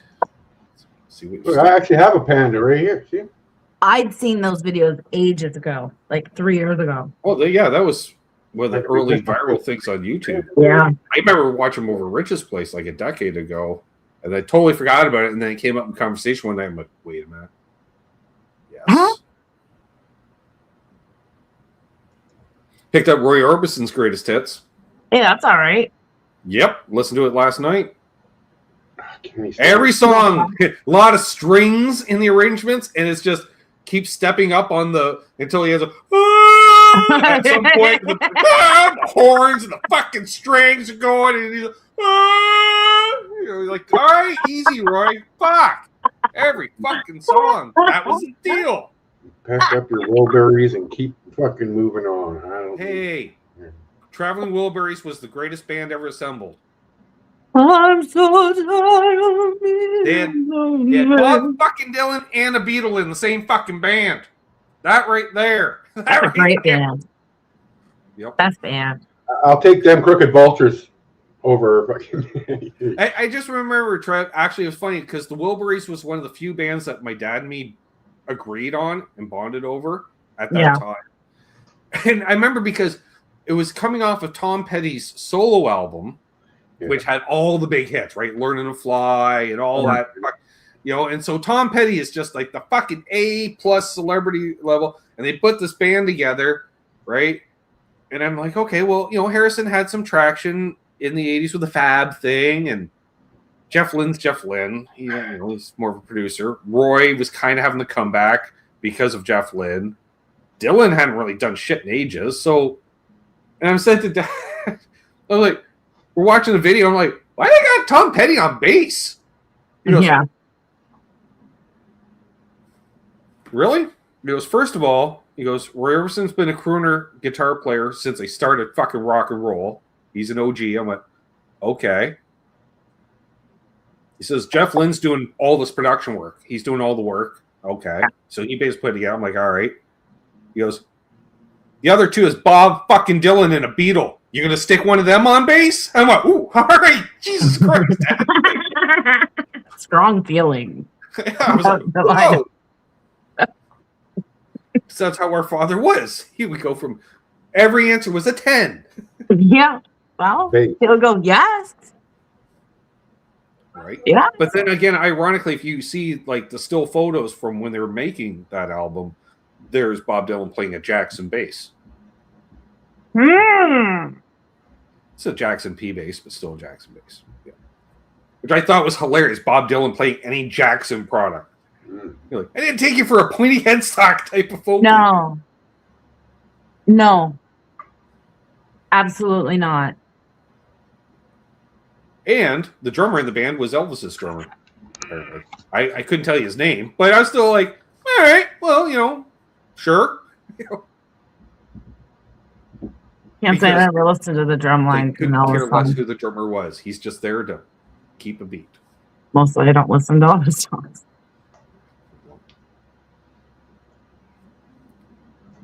Yeah, I'm so glad our parents didn't like Elvis. There you go. Jim Keltner. Woo! I tried listening to my Wilburys album when I set up the record player last year. That album was worn out. I gotta get it replaced. Wilburys were cool old guys back when old guys weren't cool to idiots my age.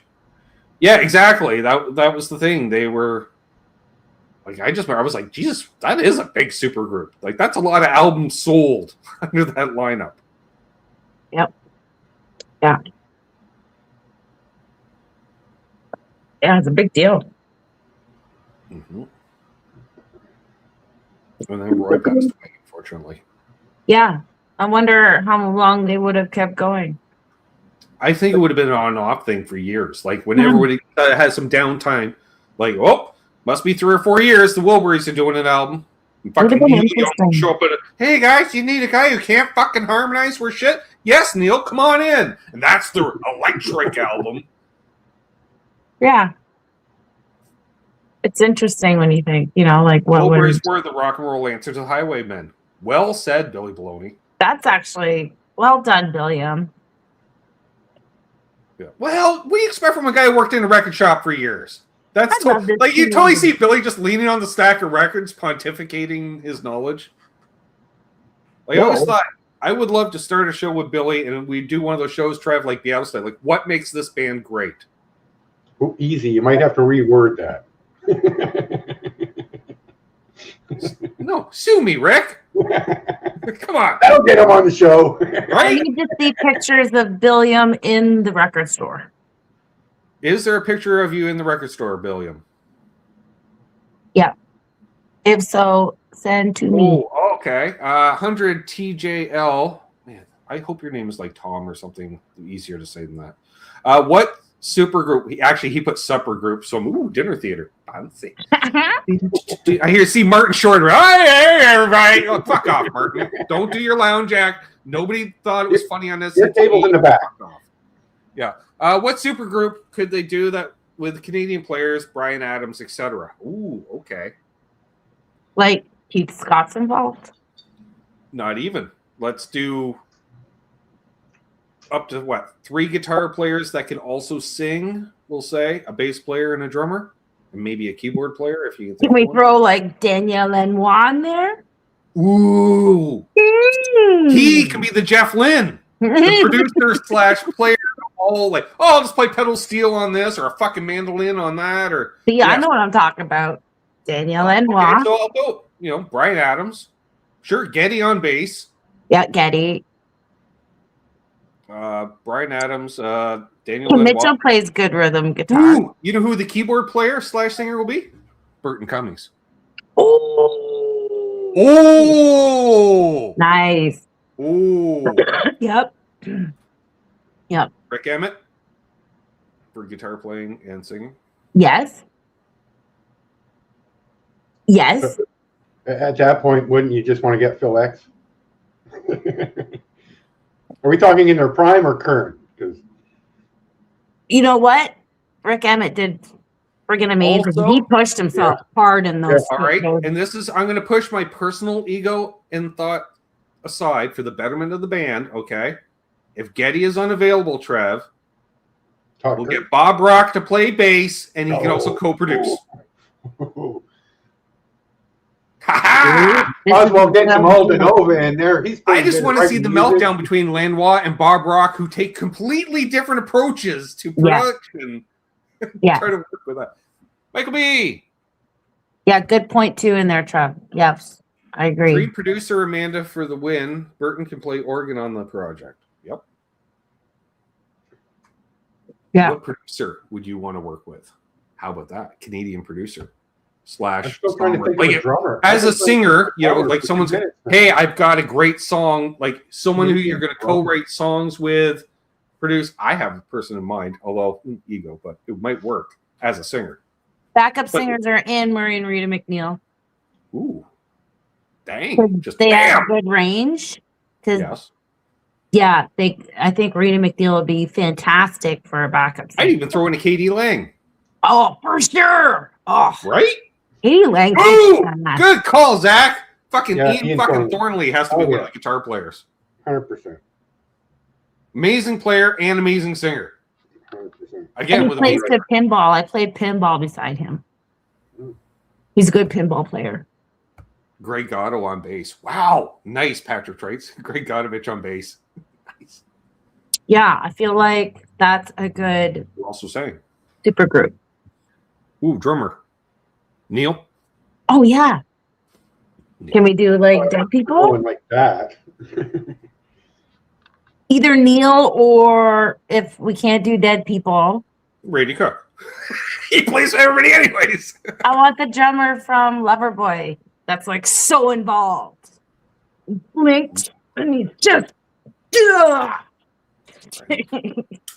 I show my kids all Loverboy videos because we laugh at the drummer. He makes such drummer faces. Zach saw the drummer for Kim Mitchell, and I think Ferd was thinking Kim Mitchell as well because he's like Kim. What's his name? Drummer Matt Frenette, Fox Tigers bass player good slash too. keyboard player. Yeah. Matt Frenette wouldn't be a bad bass player slash keyboard player Matt as well. Burnett would be definitely involved because also backup vocals.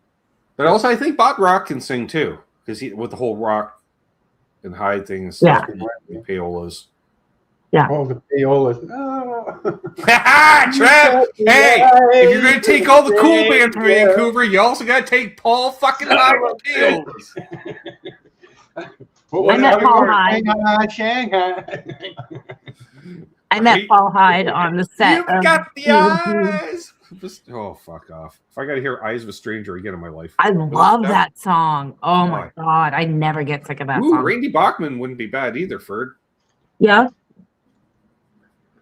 I mean, Alex, Basically, he's like, we need Bachman Cummings as the rhythm section. Goddamn. What's Google going to give me if I type in best Canadian drummer? besides Neil Peart. Oh, yeah, besides Neil. Alive. Yeah, like I feel like Neil's just like the given, Right? right? Like I think it's like, okay, we know.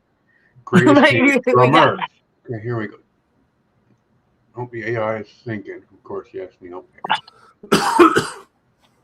Gary Peterson from the Guess Who. Ooh.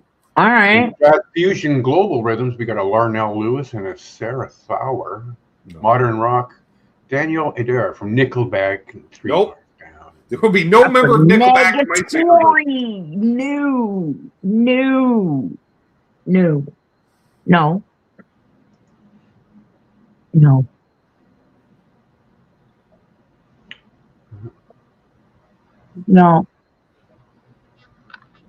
No. I don't know. Yeah, those tough picks. There's not That's a lot. really tough one. Because, like, I met the drummer from Our Lady, or I'm Mother Earth. He was pretty cool. Yeah. He did Clint. Oh, there's oh, yeah, he'd be handful good. of good And I saw drummers, them in but none concert. of They them were a are good fucking band live. And standing out. I for life we can never remember the damn guitar player's name, Trev. But oh my god, like the guitar player's tone was so on point live. It was, dare I say, Jerry Cantrell-esque in quality of tone, to the point where when the show ended, normally Amanda knows I just want to like leave. Like, I'm done. Show's over. I'm like, no, I got to go up and look at his fucking back line, because his tone was like, I remember he came out, he was like, like just to check the sound. He's like, just a quick little line check. And I'm like, Yeah. oh my God, that tone sounded amazing. And yeah. What's up, the Adam D? D Drummer Adam. from Triumph is good. He sings too. Gilmore. Yeah. Todd Kearns. Agreed. Yeah. He did Todd well. Kearns is Yep. excellent. That was a fantastic show. Like, it really was. I was I thought Rick was going to be, I hate to say it, like more geriatric. Like, I thought he was going to have to sit down, but he was like Most drummers do play sitting down. really Rick Emmett, I said. I know. Like, I know. Rick's playing a double neck at his age. Like, that kills me. he was just like, Honestly, just he's became- really putting his all into it. He was really yeah. into the show. And I was impressed because, like, I've seen a lot of older acts. Like, this isn't obviously my first. Speaking of older acts, I was thinking about seeing if Mark Rashad wants to do a show. Yeah. Oh, absolutely. He'd be a great guest. I want to do it at his place, though. Rumor has it he owns a Burst. What? Oh, I'm sure he does. I think he does as part of his collection. If we could get him, I mean, there's Andy Forgey's a good way to get that way too. I mean, No, I'm friends with Mark and you're friends with Mark, but Andy is more. No, Andy is not the way, because, see, Andy is of a certain age. I can't say do you know my father? Be like, oh, yeah. Oh, he does know Dad though. I know. They never got along, though. They did now. They talked. He used to play at the home. I know. And when asked if Dad wanted to see him, he's like, fuck no. No, but then Andy then confirmed, and Dad had a change of heart about that. But he likes the fame. That's why I'm saying he takes any chance. Yeah, I It'd also be know their cool. sound guy. Their last two sound guys, Wayne and Terry's now their sound guy at the Empire. Andy looks exactly like Andrew. Fucking Australian Andrew. And I never that had the show Simon Williams. What's the channel called? Right. I don't know why I can't think of his name. Bender Guru. Walton? Yes. He looks just like him to me. Yeah, they both have the beards. Yeah, and the hat. Yeah, The Headstones drummer was pretty good live. He did a good solo. he'd be good. I don't know who the Hits drummer is. I couldn't name him, but it was a good show. The bass player's pretty fucking great, too. He's not one of the Gourds. But I don't know how complicated their drumming is. I don't know. I don't know. The Hip had a few weird drumming patterns because, Gord's all like, we gotta do this weird, blah, blah. Right. It's like, fuck off, Gord. We need to be a Stones cover band. Easy, Gordy, easy. 3 Days Grace probably has a good drummer. Our Lady Peace. I mean, I don't love their music, but Yeah, OLP, yes. Yeah, I've seen Somebody it. brought him up in the chat earlier, actually, early piece. But there's some Uh, more metal It's a teams, great Annihilator comeback. guys. I mean, they're I was trying to think of a good metal band, like, Annihilator's got right? Like, they're drumming. Yay! I learned that What's his name? Rain. Jeff Waters, right? Because the main guy. I learned that Rain and Chantel Kraviatsik they write a lot of songs for a lot of other people. That's what they were That's doing for the so Nova long. Factor, too. He's But I done didn't all the realize Queen shit. he was such a prolific I songwriter. think they have a place down here. He gave me the egg. Yeah, I think they have a place in the county. A lot of Caesars. Time to get a beer. He lot had of- crazy eyes. A lot Like, of yeah. Canadian musicians have moved to the county. Yeah. For, especially if they're Toronto based, like all the Blue Rodeo guys. But then again, like Jim Cuddy's mom was from this area, so We were having a great conversation in the members Zoom call Eddie Van Haskell. in case anybody felt the interest in joining and becoming a member or Patreon. We had a great Another conversation. birthday message there, Amanda. Thank you, Eddie. And then I forgot to mention that Robert Urich lived in the county, and that's where he died. That's where he's buried.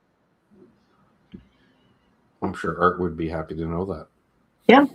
He had a affinity for the county, and he lived there. Because I remember Mom trying to find his house because she's crazy. Yeah. Well, he had a place since the 80s. Like Yeah. mid 80s, early 80s, like Yeah. long time.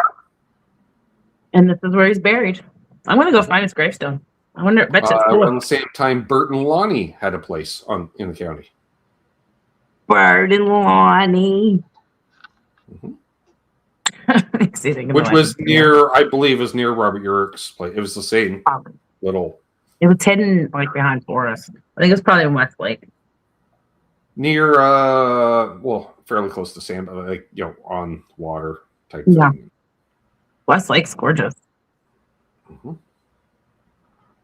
County's a cool place. It's blowing up. Mm-hmm. It's blowed up real good. Yeah, blow it up real good. Blowed up real good.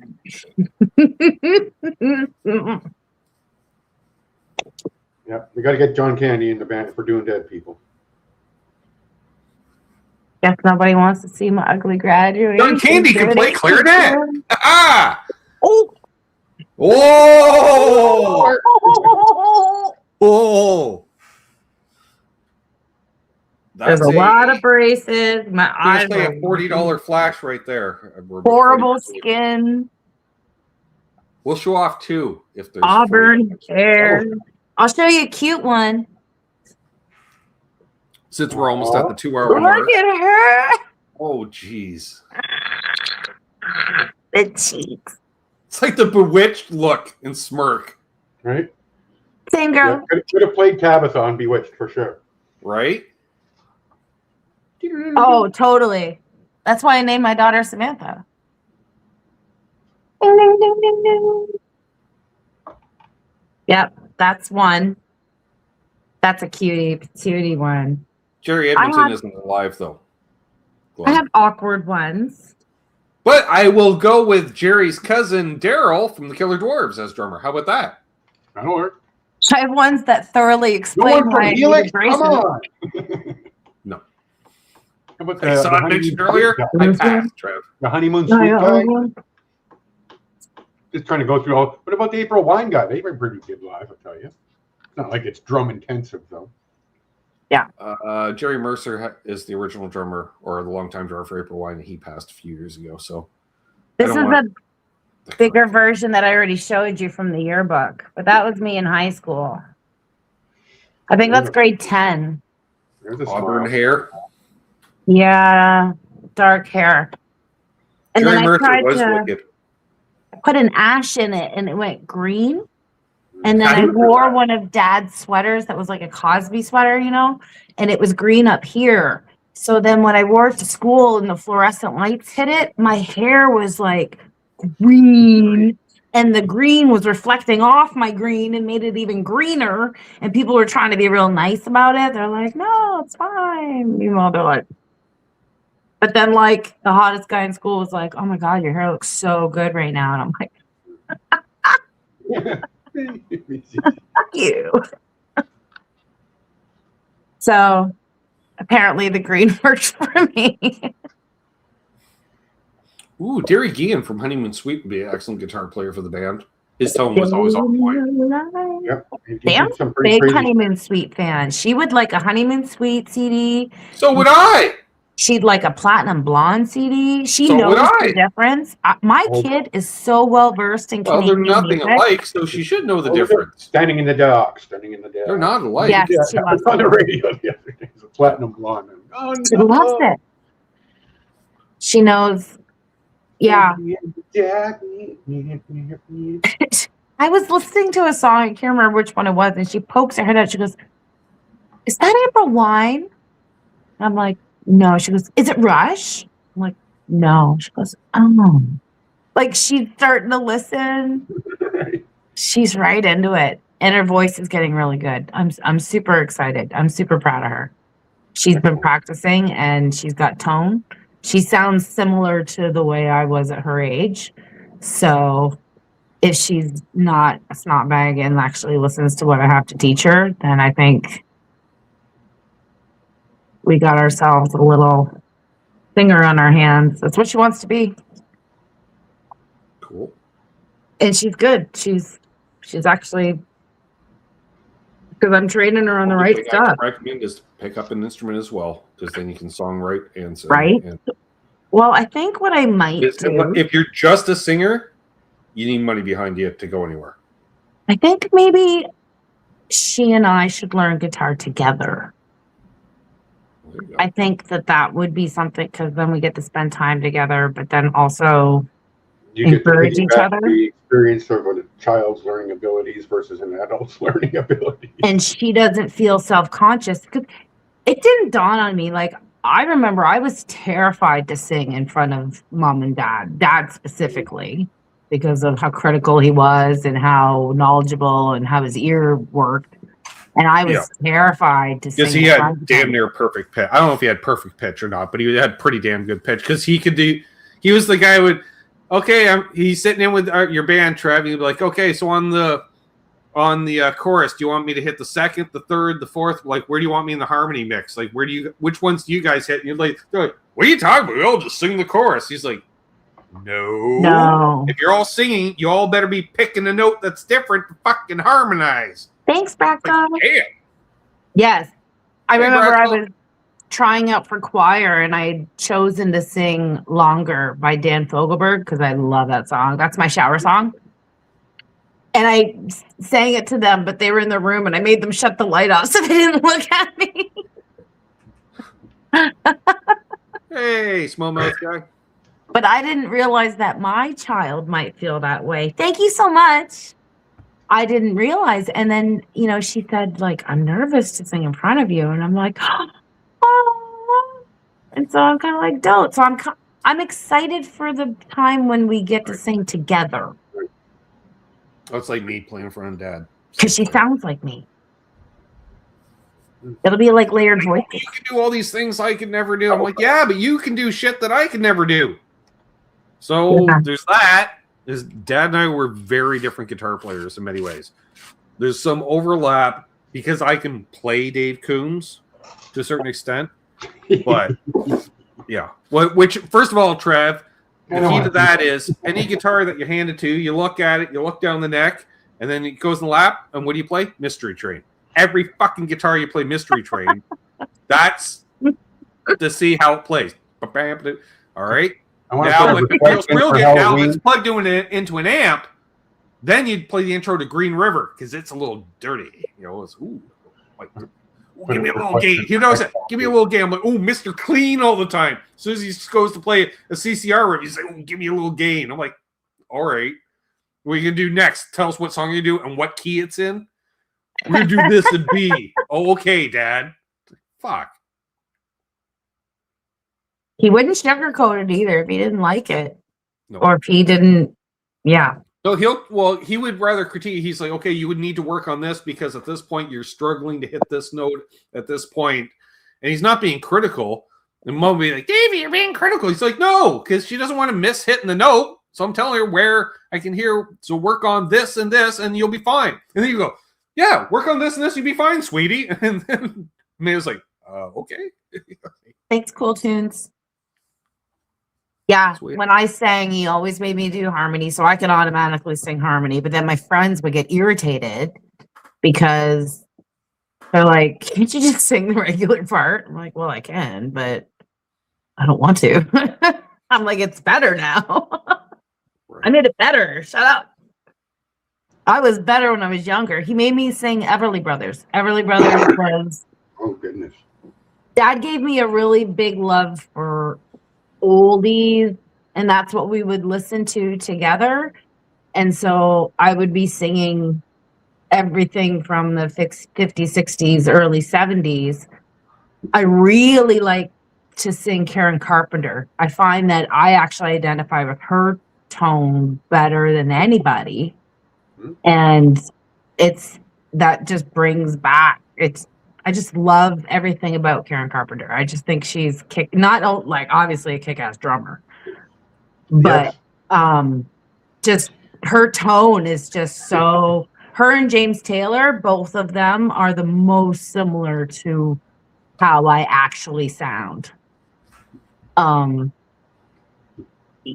so he would have me singing harmony, so I could do both.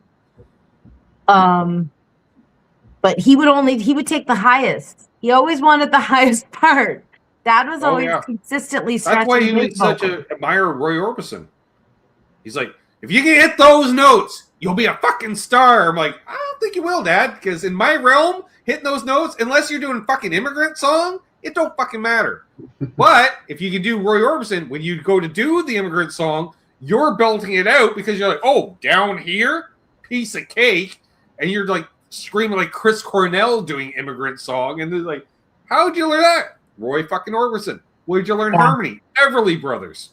Everly Brothers, constantly. And I still practice to it if I feel like I've lost it a little bit. It's the best practice because they're so Chris is trying to distinctive. troll, or he's just getting his Thicks mixed up because Alan Thicke never wrote a song in his life. Yes, he did. Right. What are you talking about? Alan Thicke wrote songs. He wrote theme songs, and he wrote Supergroup ain't playing no stupid ass theme songs. No, if you're gonna get just a strict songwriter, we get like David fucking Foster in. David Foster. That's coming via the link at the bottom of the chat. Yeah. To be determined, and for every certain goal, we have photos. Photos. And Monch is here. Did we say hi to Monch? Monch. We did. Monch. All right. Hey, Monch. Monch. David Foster, I would say, is the Mutt Lang of Canada. Everything is very produced. I would say Bruce Fairbairn or Bob Rock would be the actual Mutt Lang. Well, I just find all of. Actually, you know what? As much as I don't like it, I have to say Bob Rock just based on huge album sales. The Little Mountain Experience. Did Pyromania. Bob did the fucking Black Album. You know. Right. I'm just every David Foster. Like, there's musicians you're not listening to, like Brandy. And, like that he has written and produced their songs. It's exceptionally, there's so much more reverb. David and Foster so in the 80s more... doing the same thing for like Don Henley and shit. Carly Rae Jepsen. Well, look at St. Elmo's Fire. St. Elmo's Fire is hugely, to me, St. Elmo's Fire sounds like it might be produced by Mutt Lang, and it's not. It's David Foster. No. But to me, like, it's just so like, and I love it because I love high production, which is why I like Def Leppard and Journey. I like that sound. I like big music without it being offensive, which is why I like Motown so much. Dad was really big. He loved the wall of sound. He just loved all like the horns and if you can get strings in there. And I'm totally with him. Like Motown, our song was Heat Wave by Martha and the Vandellas. And that's the only song he ever had me sing the main vocals to. And that's the only song we ever sang together. And he loved it. And that was one of the first 45s I listened to. That was in that mix, the box. Mm-hmm. With music that I would torment you with. Mom liked protesty music, folk songs. And I thought they were kids' songs. Like, well, I that's thought because all Little the folkies Boxes- became children's entertainers when the folk scene blew up in the early Well, to mid 70s. I thought little boxes. They all still on the need to eat. hillside, little boxes made a ticky tacky. Yeah, Like it's I all thought that was a kid's song because it was sounded like it was about a. It sounded like something that was on TV Ontario, like some Yeah, well, yeah. theme song, and the oh no, don't let the rain come down. Oh no, the Rooftop Singers. I didn't know that was a folk song. I thought that was a kid's song. 50s folk. It all. Well, Well, That's that is big. right. folk music and kids music, it's a very fine line because it's basically the same musical arrangement, just lyrics geared towards children. What's The funny? You know, movies are Because real all of fine Mom and stories. Dad's Mariposa friends became children's entertainers by the 80s. You like the Rolling Stones, and I don't love the Stones. I Come on, do, my but I favorite. didn't like any of the Stones that was in our parents' record collection. And that's what I liked. They had What a Shame, and I love that song. What a shame. Nothing seems to Which be is the cover. going right. And I loved that song. And I've never heard it like any other place but there. I don't even know what the other side of that record is. What did Yeah. they buy it for? Well, Mom was a big British Invasion fan when she was No, in but high I'm school. All those 45s were moms from high school. I understand, and I'm wondering what the other side of it was. Oh, That's what I'm saying. Because it was clearly a B side. I can't remember. I don't know. Could have been like Satisfaction or something like that. Well, I'm thinking maybe it was, but I feel like I might have listened to it if it was. I don't know. Chip You know weird. that fella right there? That's a Steve McFall shaped object. Well, I was just thinking about you. Me too. I drive by his place all the time. I was just thinking, oh, I haven't heard from Steve McFall. I haven't seen him around. I was literally just thinking about you yesterday. There you go. Well, shiver me timbers. All right? It's a birthday miracle. Ha-ha! Fun fact about Steve McFall, Trev, he owns a Lado. Hmm. Steve McFall's cool bean. And I believe he's also in the same club with the JCM 900. Big fan. Need to. Yes, we need to catch up. That's enjoyable. Well then, that made my day extra special. Right? It is a birthday miracle. Thanks for coming out. Yes.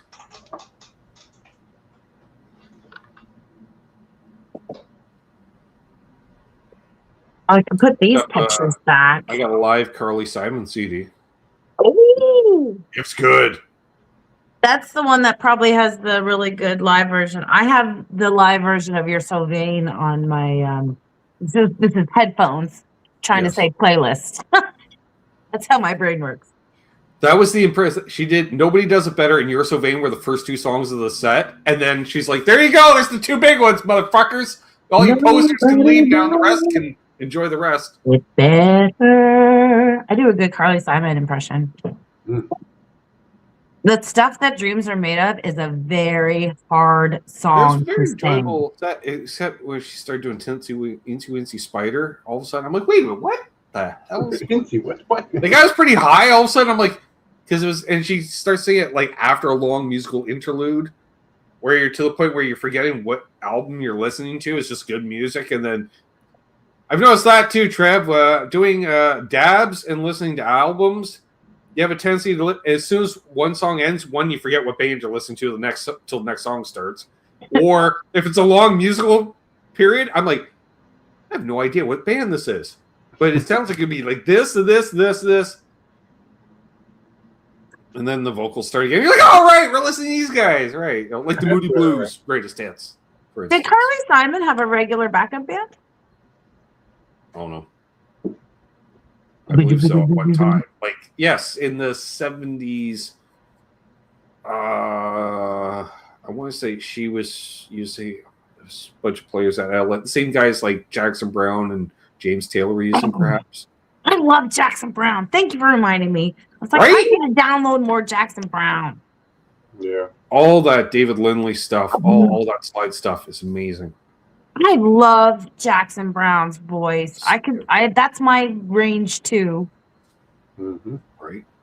And I haven't heard He Ain't Heavy in a long time. I have to look that up again too. Is that the Holly? Jackson Brown and the band is so good that when you're listening to the Running on Empty album, you forget that it's all live. One of the albums you You're have like, whoa, right. It's until the crowd comes in, you're like, shit, they just pulled that off in one That's take. baked into the vinyl, man, because that's what the experience was in the late 70s and the early 80s. You had your record player, you put on your headphones, you get all whacked on this devil's lettuce, and you just go into the music, right? That's what I do, but at upper decibels without headphones on because it's just Yay, I'm grown up now. right? I'm like, I can crank up whatever the fuck I want. Might be a Pantera, might be Carly Simon. You don't fucking know. And Lizzie Hale is an excellent vocalist, but I'll also give you Taylor Momsen. She's my favorite. And I'm going to say it now, Trev. I did listen to the Black Album the other day, start to finish. I don't mind the Black Album. It was a good time. It's a lot of fucking wah on that album, Trev. Oh, for sure. And there's All definitely the a two good tracks. fucking And helping the of Bob Rock keyboards. there as I didn't well. need the keyboards on the one song. I was like, this is But awesome. I mean, they were in the city. They were in the bars. I cooked fucking ribs for Hetfield. They did 2 shows to open the tour here back to back. One I was on the floor. One I was in a box suite. Right. Thank you, Michael B. And he says, preach it, Father Trev. Yeah, there you go. There is some good Cheers, rhythm. Michael. And that's why I was basically what I've been doing, Steve, is once I resurrected my home stereo last year, I'm listening to every one of my CDs before it goes on the shelf. And I got that box. whether or not I'm ever going to listen to it again or not. That'll be another show. But I got a random box of CDs I inherited with this house. And I mean, there's a Megadeth album still in the wrapper over there that came with the house. So there could be anything in there. Becca's already picked through it, but I don't think there's going to be much detrimental overlap to what I like in there, especially when we're talking about this old stuff. Right. And the lady that lived here, Catherine, God, R.I.P. Katie, hope you're doing well. She was an artist. It was lots of art stuff, lots of music stuff. Right. Like literally, probably 300 CDs I have to go through, Nice. and probably 100 DVDs. I think I'm past 400 CDs now. I could be wrong. Ride the Lightning is their best, Patrick. Agreed. Crafty L card juice again. You having another one? Oh, we're going deep. Oh, in that case, I'm Gonna going do a deep. dab. Blackberry I just- passion. I might have to do it. I have to get the knives out. It's got ginger, turmeric, goji berries, and prickly pear. It was on sale, There you go. Sounds healthy and fun. right? Oh, what did I do to my screen? Oh, Not weird. again. Dang it. Oh, now it's like I lost the chat. Oh, there it is. Back. Easy. Yay.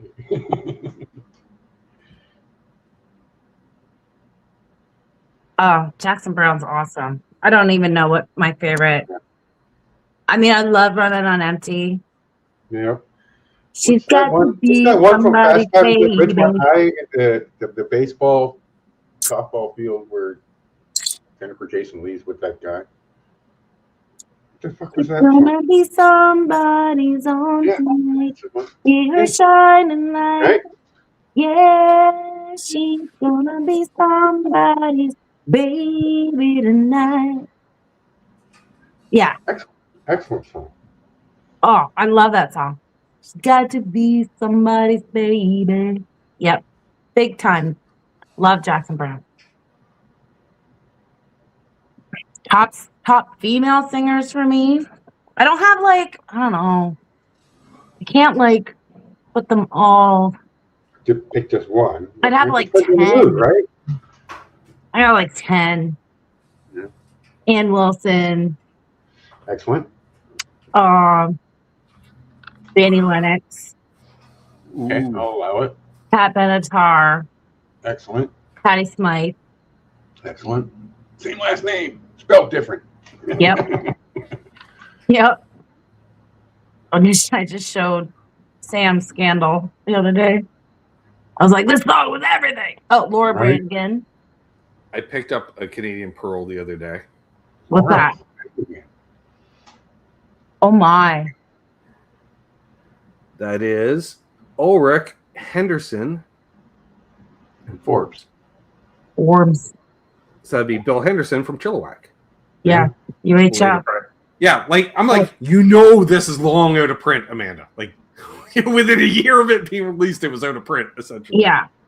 Likely purchased directly from the merch table during a recent Chilliwack show within the last 10 years in the Quinte region, is my guess. That's how this came to be at the pawn shop. So, but I was like, oh, I am snagging that in a heartbeat. Yeah. It was That's Too pretty Loud McLeod's anniversary birthday the other day. He's got my birthday, actually. Did you know that? Too Loud McLeod. Really? Yeah. I have Huey Lewis. I've Huey also Lewis got and Ian the Falco. death of Farrah Fawcett's one of those landmark pins in my fucking birthday. Really? Come on. 1994.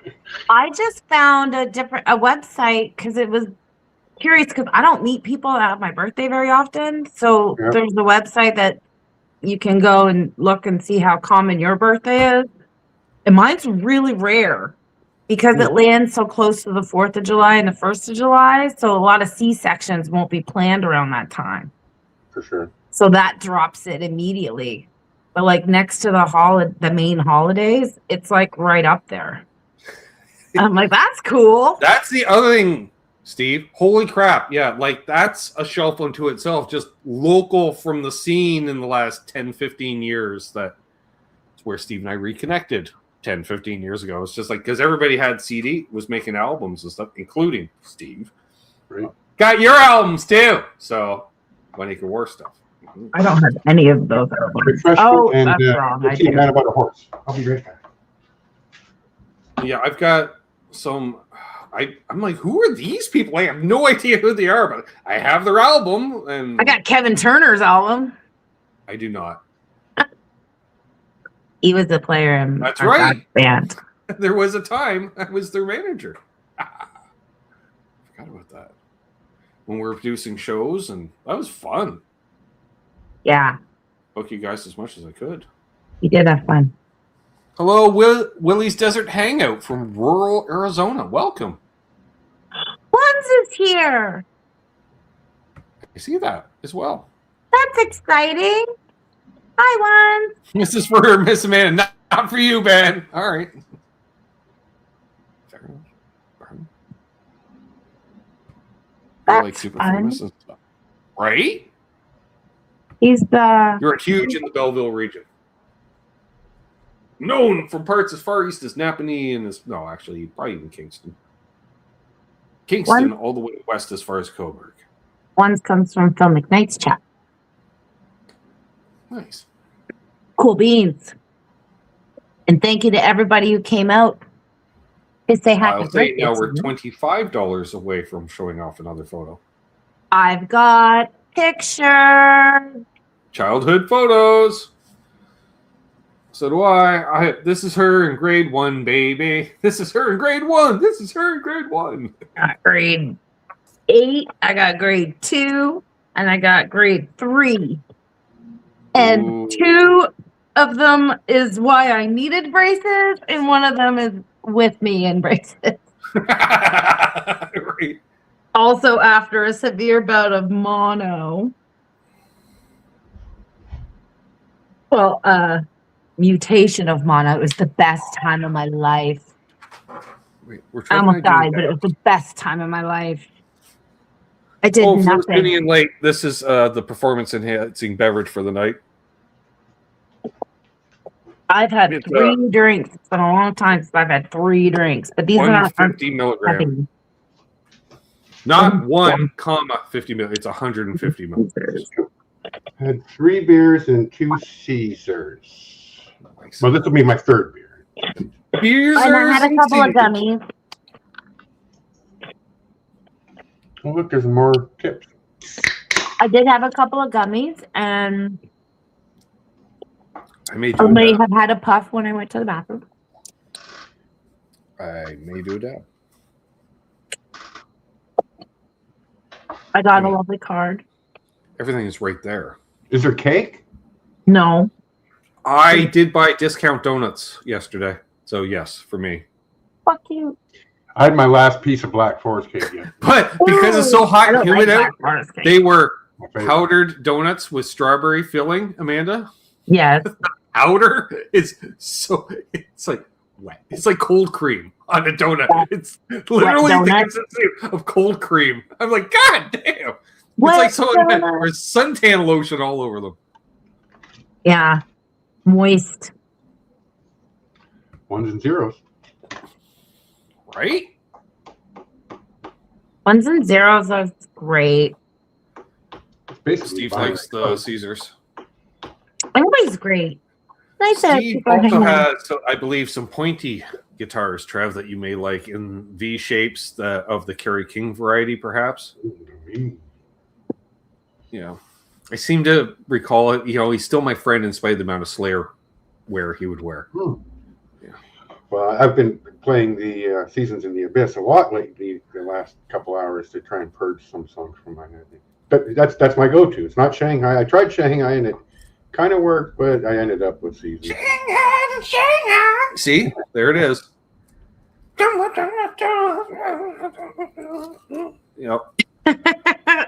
With the Explorer. My Explorer-shaped dog. Ooh, actually, I'll show Steve my latest. Since he likes V's, I finally got a V, Steve. You did, yeah. Try this on. Oh. Hang on. Let me get you over here and make you big. There we go. Doc's here. Hi, Doc. Thank you. Hey, Doc. Yeah, a 70s reissue like Kurt Hammett played, except his wasn't a reissue. And it's Woody. Not au naturel. Because it matches his Explorer. Yeah, I got Explorer that looks the same. What?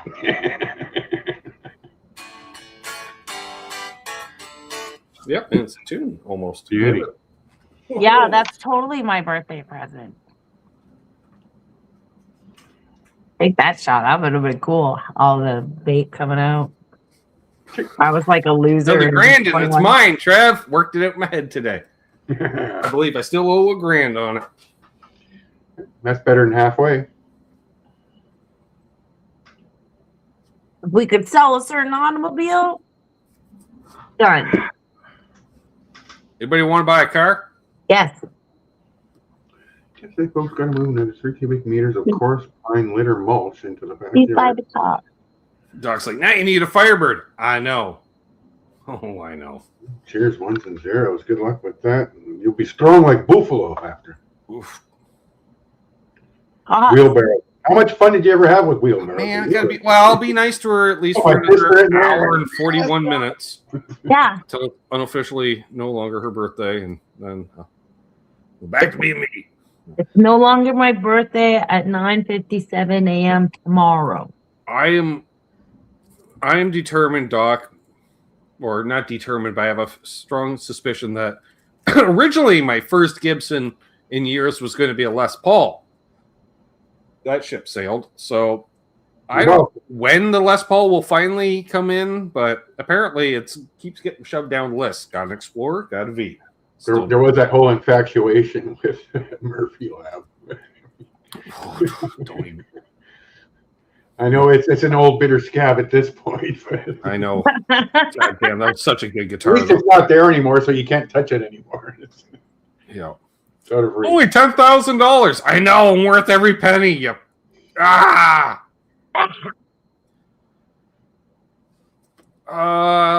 don't need a 6120. It's my Think kindergarten I'd prefer to see picture. Oh, hang on. Look how cute. Oh, there's Look the. at the head slant. Oh yeah. I was Oh, okay. posing because I was wearing this awesome strawberry shortcake dress my mom sold for me, and all the girls were jealous. Where'd you get that? My mom I did made not, Earl. My mom made it. Peaches. Suck on that. Custom couture. Then when you get to be a teenager, you kind of want to steer away from saying my mom made this. I need the Jordache jeans and the Nike high tops. I can't fucking be wearing the peasant shit. This was a great perm. It's a good perm. It's a good perm. Mm-hmm. Yeah. I look more like Ben there. We look more related. I have both, Patrick. I know that doesn't help. Yeah, you got to get one of each, Patrick. I mean, yeah. Those aren't the embarrassing photos. Well, these aren't embarrassing because I was a kid. So She's showing off bonus photos. You shouldn't show off any of those photos. Right. I still Let's got. go. I got these ones. Still, that was gold. Just saying. All right, there's enough people with lifestyle choices in here. They've already forgotten. Well, we rolled the joint, but that's not a dab. right, you got this one, so I did see that. We're now 25 away from the next 25. photo reveal. all right. He is keeping track. Math is one of his strong suits. If we show them all off, that's 175 because 3 from her and the 1 from me. Then we can all go home. I am home. We're all. That's the already- beauty of the internet, right? Is there any tuning issues with the Bigsby? No, not as long as you don't use it. A Bigsby, that's more when I'm just looking at trims. You don't actually use it. But if you do, you want a bridge with roller saddles. Where is the loneliest? Loop the nut, roller Where's your comment, saddles, Matt? you'll never have a problem. Matt should have an answer to that question. 'cause Yeah, he's got- well, Matt can answer the he's question. more on Matt's- inclined to use the wiggle. Listen, Trav, Matt can't answer the question on Matt's channel. This is my channel, so he gets in the mine. chat. He can chat. We got to stimulate the chat. Look, it is asking me, not Fair him. enough. I would go. Depends whether you like to use the wiggle stick or not. And if you use the Bigsby, it's going to be a I pain don't in the know. ass. It stays pretty much attuned for me because you're not dive bombing. You're just Right. easy. Just Tremolo, little slight tremolo in. Gretches and Gibsons. That's what I'm into, basically, these days. Oh, no more Telecaster rammed down my throat. What? Well, see, I played Tellys for years, so I don't. Ben gave up trying to push me into a Telecaster the last time I had one. I tried it, and didn't like it. Don't hate me. Last night I put a couple hours into that I Ibanez. think if I actually Go figure. played it on the same bill as Steve ever. Here's a question, Steve. Did you play the Armageddon show for Jay MacArthur outside of Brighton? Because we just had the anniversary come up my Facebook memories of the show. I think it was Digging deep. 12 years That was a ago. lot of words. All right. Music Armageddon. Music Jay MacArthur's Armageddon. house. Well, it kind of like it seemed like everybody in the scene Idea of played that. there, Amanda. And I just can't, I can't remember. Like, I remember Jesse was there. Yeah, I know, Jim. You're a big fan. The answer is yes to all of your questions, Patrick. I feel the same way about Trent. Ha ha! Curled up his tail and then dropped.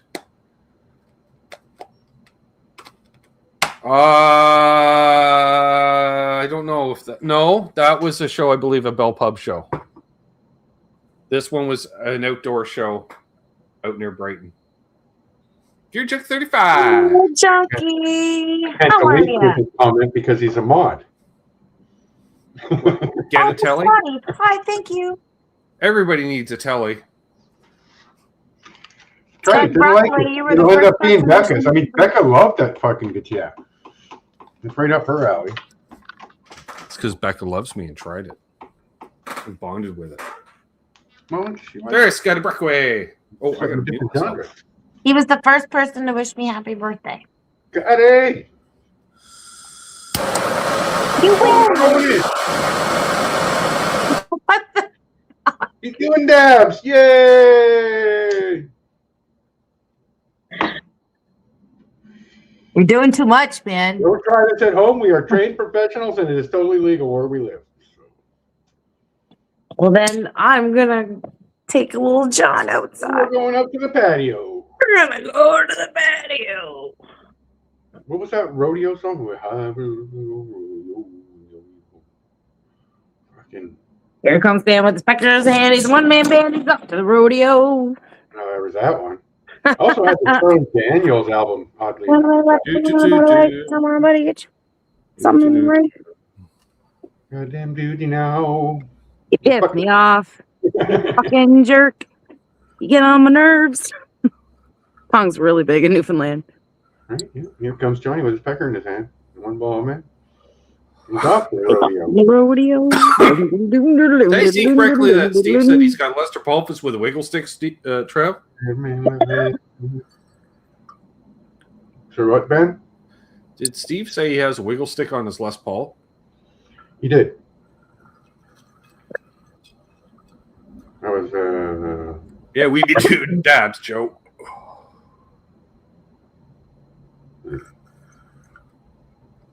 So you could, unlike me, I got a dab rig for my birthday. about fucking time. Easy, Trev. I got shit for my birthday. Amanda was with me when I got it. Got Maltesers. That's what I got. I got these. I still have an unopened these fancy variety pack of the Dunlop Flow Picks. And I'll tell you, last night when I put the 2 hours into the Ibanez, I was playing a 3mm fucking Dunlop Flow Pick. Yes, Look sir. at that. You can see my art. It's not wafer thin. But then But it gives you some kind of weird It's like harmonic playing with a junior like mint you're or playing it with a fat finger and it doesn't hurt. Oh, I'm aware. Like when I play with the 6mm, or as I call the Vicks cough drop. Indeed. You get a certain something out of it. It does. You do. It does a thing. We're talking. We could reach out to our friend has the Floyd Rose Les Paul coming on, but I think he is busy this month, so maybe next month. He also likes doing the tappa tappa tappa tappa tappa tappa Tippy tappy toe. tappa tappa. Tappy toe. Yeah, and has amazing tone. And I have his album upstairs on CD. That go-to bridge I put on that Ibanez works great. Every time I pick that up, I mean, it just takes a couple little, maybe. Yesterday, I think I had to give it G-string. Scotty, +1 for Floyd on anything, even an acoustic. I know. You're still working on that 335 with the whammy bar, right, Scotty? Ooh, You could what do do we it. have here? Right, because I did dab, it became a pre-roll because it was sitting there. Well, I kind of want to get my torch out. It's such a special occasion. All right, Darren's out. Thanks so much, Darren. See ya, our Saskatchewan homie. Super awesome. That's our pit stop in the place that rhymes with fun. Yep. You're going to make her gag. No, that's as far as I'm going. Yep. I'm done. Said it. Done with it. Moose jaw. Everybody crying.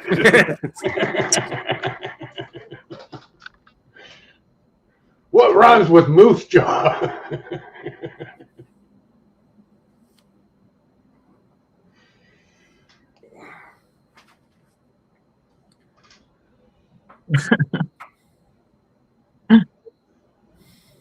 You know who won't be in our super group?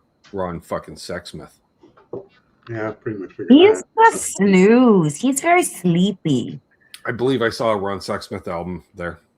He's like the I Canadian came Jack across White. one of my travels, and I'm like, not today, Ron fucking Sexsmith, and I moved on. He reminds me of Jack White. Like the OG Jack White. And even more pretentious, if that's possible. Yeah, I feel like Jack White and Ron Sexsmith are probably friends. There were several Ashton McIsaac albums, but none of the ones of any songs he knew. One was all traditional songs, and it literally tells you next to the song which one's a jig and a reel. I'm like, wow. There's an eccentric Canadian artist I'm trying to remember, and he was odd. He was like a male Jane Siberry, and I remember him. Bergman? Yes! Ha! I knew before you That's said a male Gene weird Simmering, he's like song, weird. I'm like right? Art Bergman. It's gotta be. That's another one of yours, Trev. He was like an Iggy Pop. He was like Canadian's Iggy Yeah. Pop. Oh my god. He was an Yep. odd dude. No, you know what? He had a chart. I thought he Topper. was cool at first because he was Art Bergman. You know, like all the cool kids listen to Art Bergman, right? And then I'm watching an interview with Terry David Mulligan, Amanda. Okay. course. Yeah. And he's just like, yeah, we were in the studio working on a song, and then we just had stripped it like 3 months in the studio to get this one song done. I'm like, well, I can't wait to hear this epic song, right? So then they played the video. It's fucking Contract, for fuck's sakes. It was so weird. He was an odd guy. I feel like Matt needs to get into Art Bergman. Fucking Art Bergman. God damn it. Okay, Matt, that's your next mission. Art Don't. Bergman. Do it. Fucking Art Bergman. God Was damn it? Was that the black and white one? That Video? was like, that's like 5440 complained about spending 6 months in the studio recording a song. Fuck off. One day in And look, your life, 5440, my but ass. one day in your life doesn't take 6 months to record. Sounds like he sang it in a toilet. Contract, I got a contract, I got a Got a contract. lot of No, tracks that's not the in song that. I'm thinking about. He had another song in the 90s One day Contract is the your only life. piece. that made it onto much There's music. Vasato? Vasoto? Oh, That's- hi. Oh, That's can't- Valeria. Nice. It's Valeria Soto. That's Right on. That's what that says. She's so wonderful. Yep. Thank you so much. That girl, listen, if anybody, I wish someone could post the link to her Instagram or something, because the guys in this chat, well, anybody in this chat, they would really dig her. Like, her vocals are insane. She I can believe play I've watched her for quite some so time now. well. And she's a really nice person. And she's athletic. Like, this chick is the total package. I can link to her YouTube. And There's an she Instagram link on her can- YouTube. So how do you like them apples? Good enough. if you're like looking for someone who makes you feel good and healthy, but also kicks ass, It's your Right, perfect Steve? wish, it will it's happen. her. Yeah, she's awesome. Totally recommend. Highly. If you're like, I want to like, she's the kind of chick I want to see in metal. Like, she is a great example of, and I'm sure she would feel like you can do whatever you want, but I'm more of a bitch. I'm not as nice as she Well, is, look at or Chris as fucking lovely as she is. But like, she doesn't sexualize. Clearly, Chris is not everything. out on the patio, Trev. For that kind of. You bastard. Valeria doesn't sexualize herself, and that's something that I'm really Right? happy with, because you don't need to, and because she's gorgeous, and she doesn't need to, and that's what I really like about her. He says he She's a is. genuine good Chris is on the person. patio. He did it and on the patio, Trev. Damn. I want to see the dismount from that fucking move. Let me tell you. Right? She's hot. Don't roll your ankle on the dismount, Chris. That's right. See, she's not down to play that game. She'll kick your ass, and you'll like it. That's No, I'm that's not the into vibe. I like it. I'm She's not- awesome. Yeah. My phone's literally still blowing up as I'm here. I keep getting all these messages. I kind of want to play guitar, but we're live, so that's not an option. I think she's laughing. She knows. She does like cooler than CrossFit. She's in a cool band. And she's just cool. She's cool. She's cooler than me. She's cool. She lives in Chile. I assume she's still there. Oh, Chile, I don't know her like business. Chile, South America. Yeah. Yeah. They're in an interesting It's time. what she has an amazing voice. I know. Because Amanda recommended. I'm just saying, like, Well, it's her birthday. You get what you wish for. she's exactly what I Now you think didn't guys just give Maltesers. want. And it's, I don't know. I just don't think you have to be tits out. And if that's your vibe, that's your vibe. That's just not my vibe. No, but this is the best vibe right here. The citizen of the world. She's everywhere. Dig it. Oh man. All right, we're She's almost- got a cool life. She's living life to the fullest. Matt's taking that. She should be an influencer. If he was a moderator, he probably would have posted a link too. I'm thinking we need to get Steve on for a show too, Trev. I continuously say that. Metal Oh, yeah. guitars and Hell yeah. Bring some of them over. Valeria would be a great guest. That too. 100%. Yes. And she's in our time zone. So Steve, he's right over That there. was not.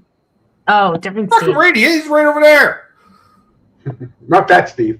I was thinking a different Steve. I could walk to Steve's house. Yay! Yes. All right. Steve. Cool. I will hit you up. Especially since after tonight I have no guests booked. Well, it's funny how things work out sometimes. Right? Possibly next week. Steve McFall, folks.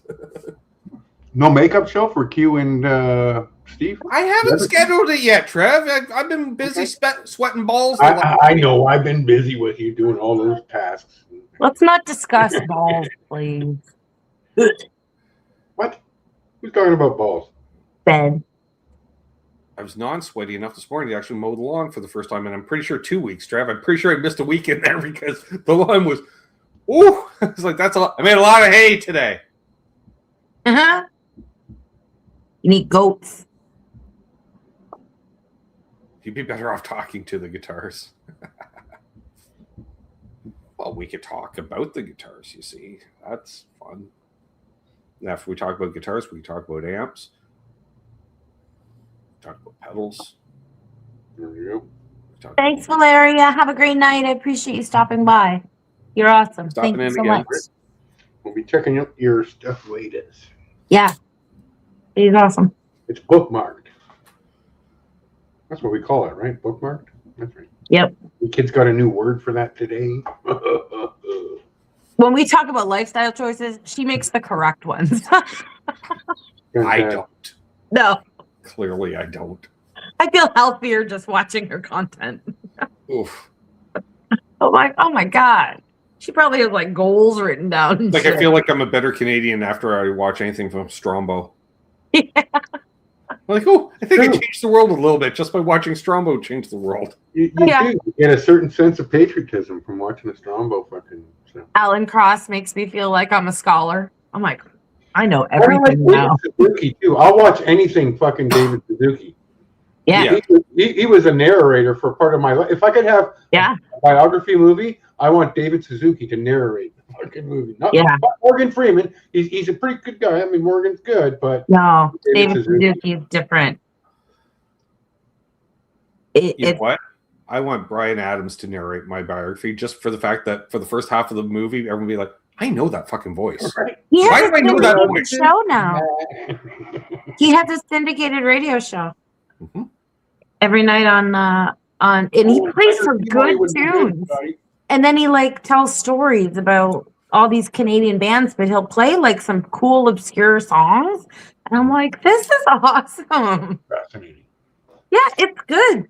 He'll tell stories and sometimes he plays his own stuff, but he'll play like I have to get Trev to stake out Brian's studio so we can get him on the show. Joe's going in the penalty box for 2 minutes. I just call him that. Brandon for sure. She's not gonna. Nobody gonna watch that, Joe. Oh, wait, it should let Steve know. Just to let you know, Zach's in Trenton, Steve. He was in Oshawa, but he got out while the getting was good. You know, a town sucks when you move to Trenton, and that's an improvement.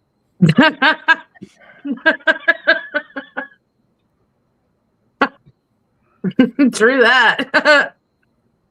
Even I love better. Trenton. He literally moved into what was once a Foley's Field. The thing I liked about the town we That's grew what I up call in- it, subdivision, Amanda. Foley's Field. Foley's Field.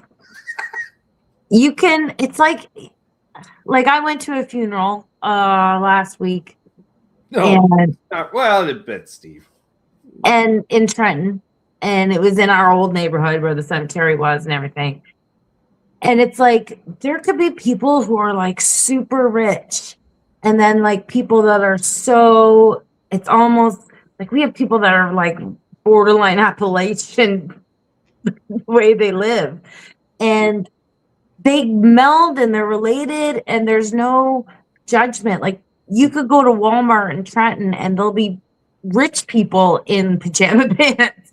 Like there isn't always such a segregation or a judgment because the hierarchy in Trenton, everybody knows everybody already. And so it's like you can't pull that. So I like where we came from. I thought it was a great place to live. I liked that everybody was kind of the same. It's like, don't act high and mighty. You live in Trenton. Yeah. You know, like you're not in Toronto. Like, piss off. Look where you live. Yeah. It's a dying factory town. It's literally Yeah. the subject of any Springsteen or Mellencamp song. Because even the highest people who would have like owned a lot of, even their cousins were down here. What are you talking about, Like- Mark? Where did she miss the So point? much. Although you can tell somebody's from the county when they think moving to Trenton is an improvement. Mark Taft. Easy on Trentonians. Mark, I am a throw it in the bus. Trentonian. What are you talking about? I'm more of a Trentonian than you, Mark. I have a wee nug of weed, let's grind it. Scaramouche, can you do the fandango? Just saying. Cute. Yeah, no, I loved it. One Perlman would be good too for a You know voice. what? Actually, he spent more time in Trenton than you have. Yeah, I guess so, probably. Because I'm going to just rounding off, he's almost 60 and he's lived there since he's 20, basically. So that's 40 years right there. Okay, Right. everybody's a Well, witness I'm to this. 40 years. I've only lived away from this area for, Yeah, but yeah, you've been out of Trenton for a few years now. but I still go there. If Even I still of course, go there, as and soon keep as we going leave, down- it starts changing, though. I noticed that it is nicer than when we were there even 6-7 years ago. It is, but I still can't go anywhere and not run into people, 1,000 people I know. Oh, So I'm still from there. It's still, I still remember a great thing about to show that was okay. So during the height of the lockdown in 2020, when they limited people even into the Walmart that was still open, right? So you had Yeah. to stand in line. And I was going to grab some meds for mom, and I'm all masked up in line and shit, right? And fucking walk by without bringing me here. Hey, Ben. I'm like, I'm wearing a fucking mask. I haven't lived in this town. It's like, what the? no. Red Like, it Lemonade. doesn't matter where I go, I can find And somebody guess from what? Trenton. It was Billy McCauley, of course. Of course it was. Of course, because he Billy knows everybody. And he's like, Thanks, didn't Bird. recognize you, but I figured you had a Van Halen striped mask and a leather jacket on because the only person in town that could be dressed like that's you. So I just went, hey, Ben. And I was right. I'm like, fuck. Which proves Trenton. He knows me well enough. He's like, only one dude would be dressed like that. That's funny. Yeah. Yeah. So it's like it's I don't know. Yeah, see, you've heard. It's always been a regurgitation of like base people, and then everybody else stays the same. Military base, bunch of white trash, essentially. Yeah. And we're happy with that. Yeah. That's why I liked it. It And was I always like, say white trash because it used to be a blue-collar town, but then all those blue-collar people lost their factory jobs and never got another job. And then by the 90s, literally people were moving to the area just to go on welfare because it was so easy to go on welfare through Yeah. the first half of the 90s. yeah. It was kind of thug life in Trenton. It still is. Yeah. It's like that. The jar of Like the tea. whole town is a trailer park. For instance, how do you know you're a Gen Xer from Trenton? You say, hey, what's Purple City? And if they can't answer that question, they're not from fucking Trenton. Yeah. Yeah. How do I know that, Amanda? Because Rex, who does the video, he was living with Stacy Coulter at the time. Yeah. And Stacy lives over in Rednersville. And Rex just like, Ben, you know what Purple City is? I'm like, fuck yeah, of course I do. And Stacy's like, well, what the fuck's Purple City? He's like, if you're not from Trenton, you don't know. And I'm like, so fucking true. Yeah. What's up, Bass Clef Connoisseur? Which I noticed the last time I was driving through Trenton at night, there is no you can't do Purple City anymore. They finally fixed those nasty whatever rayon lights they were using to light up that fucking church. I like all All I'm saying, folks, publicly, The rest is a pay-per-view conversation as to what Purple City is. Buffalo. Get me down to the Purple I City. suggest you become a patron or a channel member and ask me at the next Water Buffalo meeting what Purple City is. We have the most interesting conversation. It's We had not a very high-class conversation yesterday. It was very interesting. all about gear if you don't have to talk any more to talk about when it comes to that. Like, we have good conversation. Oh yeah. We share neat stories General and studies of life, basically. You know? like a campfire. Yeah, fucking right. The camp. Patrick said he had a Purple City back in the 80s. It's a really good time. Purple City's a thing, though. And don't be afraid to talk. But you don't have to talk. You can also come and you don't even have to turn your camera on. You can just sit there and lurk the whole time. You The can. Belleville kids Make can, up of a some certain age, fake relate to news. Trenton kids of Yeah. a certain age as well. I will say that. There was Yeah. a difference between Trenton kids and Belleville kids, but there's also a commonality because this whole region, the Quinte region, kind of depressed at the same time before tourism kind of brought it back. Hey, get gentrified by city people, Yep. What now? which we'll take your tax base. Thank you very much. Buying all these places and fixing them up so they're worth way more. Which I get too, because part of it is our generation, because I've seen a couple of them post-COVID that left this area to have a career, moved to Toronto, and then when COVID happened, they're like, oh, we can work remotely. Finally had a reason to be able to move back here and still have a decent job. Yep. And now if they got to commute into the city once a week, they just take the train in. I love this area. If anyone was looking to come to Canada, I'd come to this area. I love it here. Weather-wise, it's pretty good. I like how it smells. It smells like sweet peas outside. Everything smells fresh. It doesn't Green. smell bad around here. Here it smells like the infield of Charlotte Motor Speedway. You live beside a highway. I know, but I kind of like it too because it smells like the infield of a NASCAR track when the wind is just right. There's a nice mix of fuels and asphalt and yeah. Everything's at my house is green. And it's a mix. It's not That just too. evergreens or The corn's coming in nicely behind me. I noticed. Bo's like, here it smells like weed. Well, that's a nice place to live too. We get that too, south of Hearst Place. During certain times of the year, you can literally drive down what is our interstate, put your windows down, and for 2 full minutes, you can smell weed while driving. a lot of people around me grow While up. you're driving 60 miles an hour, you Yeah. can smell weed for a good couple of minutes because they're literally growing up by the acre. And if the wind is right, you're sure as hell going to smell it. Yeah. Which, fun Yeah. fact, if you ever want to do a Google Earth over the res, it's fun because you see all the grow ops. It's really cool. Because it's really It's neat. beautiful. You're like, why does everybody got a Our Christmas tree farm in their backyard? Because those aren't Christmas trees. There's nice houses on our reserve. Oh, yeah. Our daughter will have one there sometime, my stepdaughter. She's native. Why wouldn't you? She can buy the lakefront property. Hello? Tax-free, Yeah. right? So Which, when it comes to hundreds of thousands of dollars, tax-free is a great thing. my stepdaughter just graduated with honors from a fancy international program meant for kids to work internationally so they can become super smart. And she's going to become a nurse practitioner at Queen's University, which is a huge university here. But if she stays with the guy she's with, she'll be a nurse practitioner married to a doctor. I'm going in a good home. Don't forget me. I'm your Uncle Ben. Remember Right? all those rides I gave you when you need a ride to visit your now husband or school trips? Or We are good. Hey, Consider us taken care of. Yeah, Steve knows a doctor and nurse practitioner in this area. Ooh, fancy. That's like Right. Rendersville Road fancy. Right?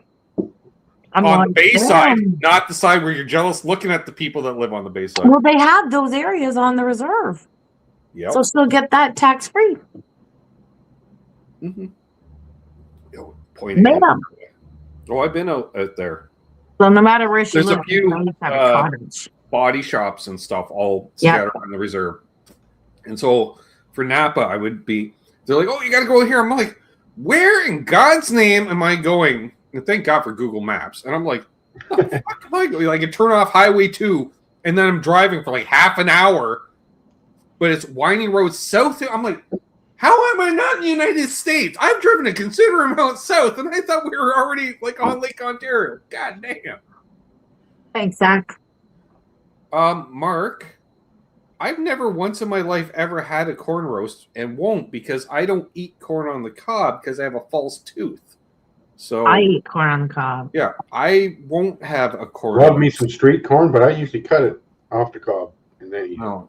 Yeah, Sam's got braces. She can't have it anymore. Yeah, that's no. Ooh, by the way, man, how many apples does it take to make an apple pie? 6. You're making a lot of pies this year. Because it looks like I got about 50, 60 apples on that tree.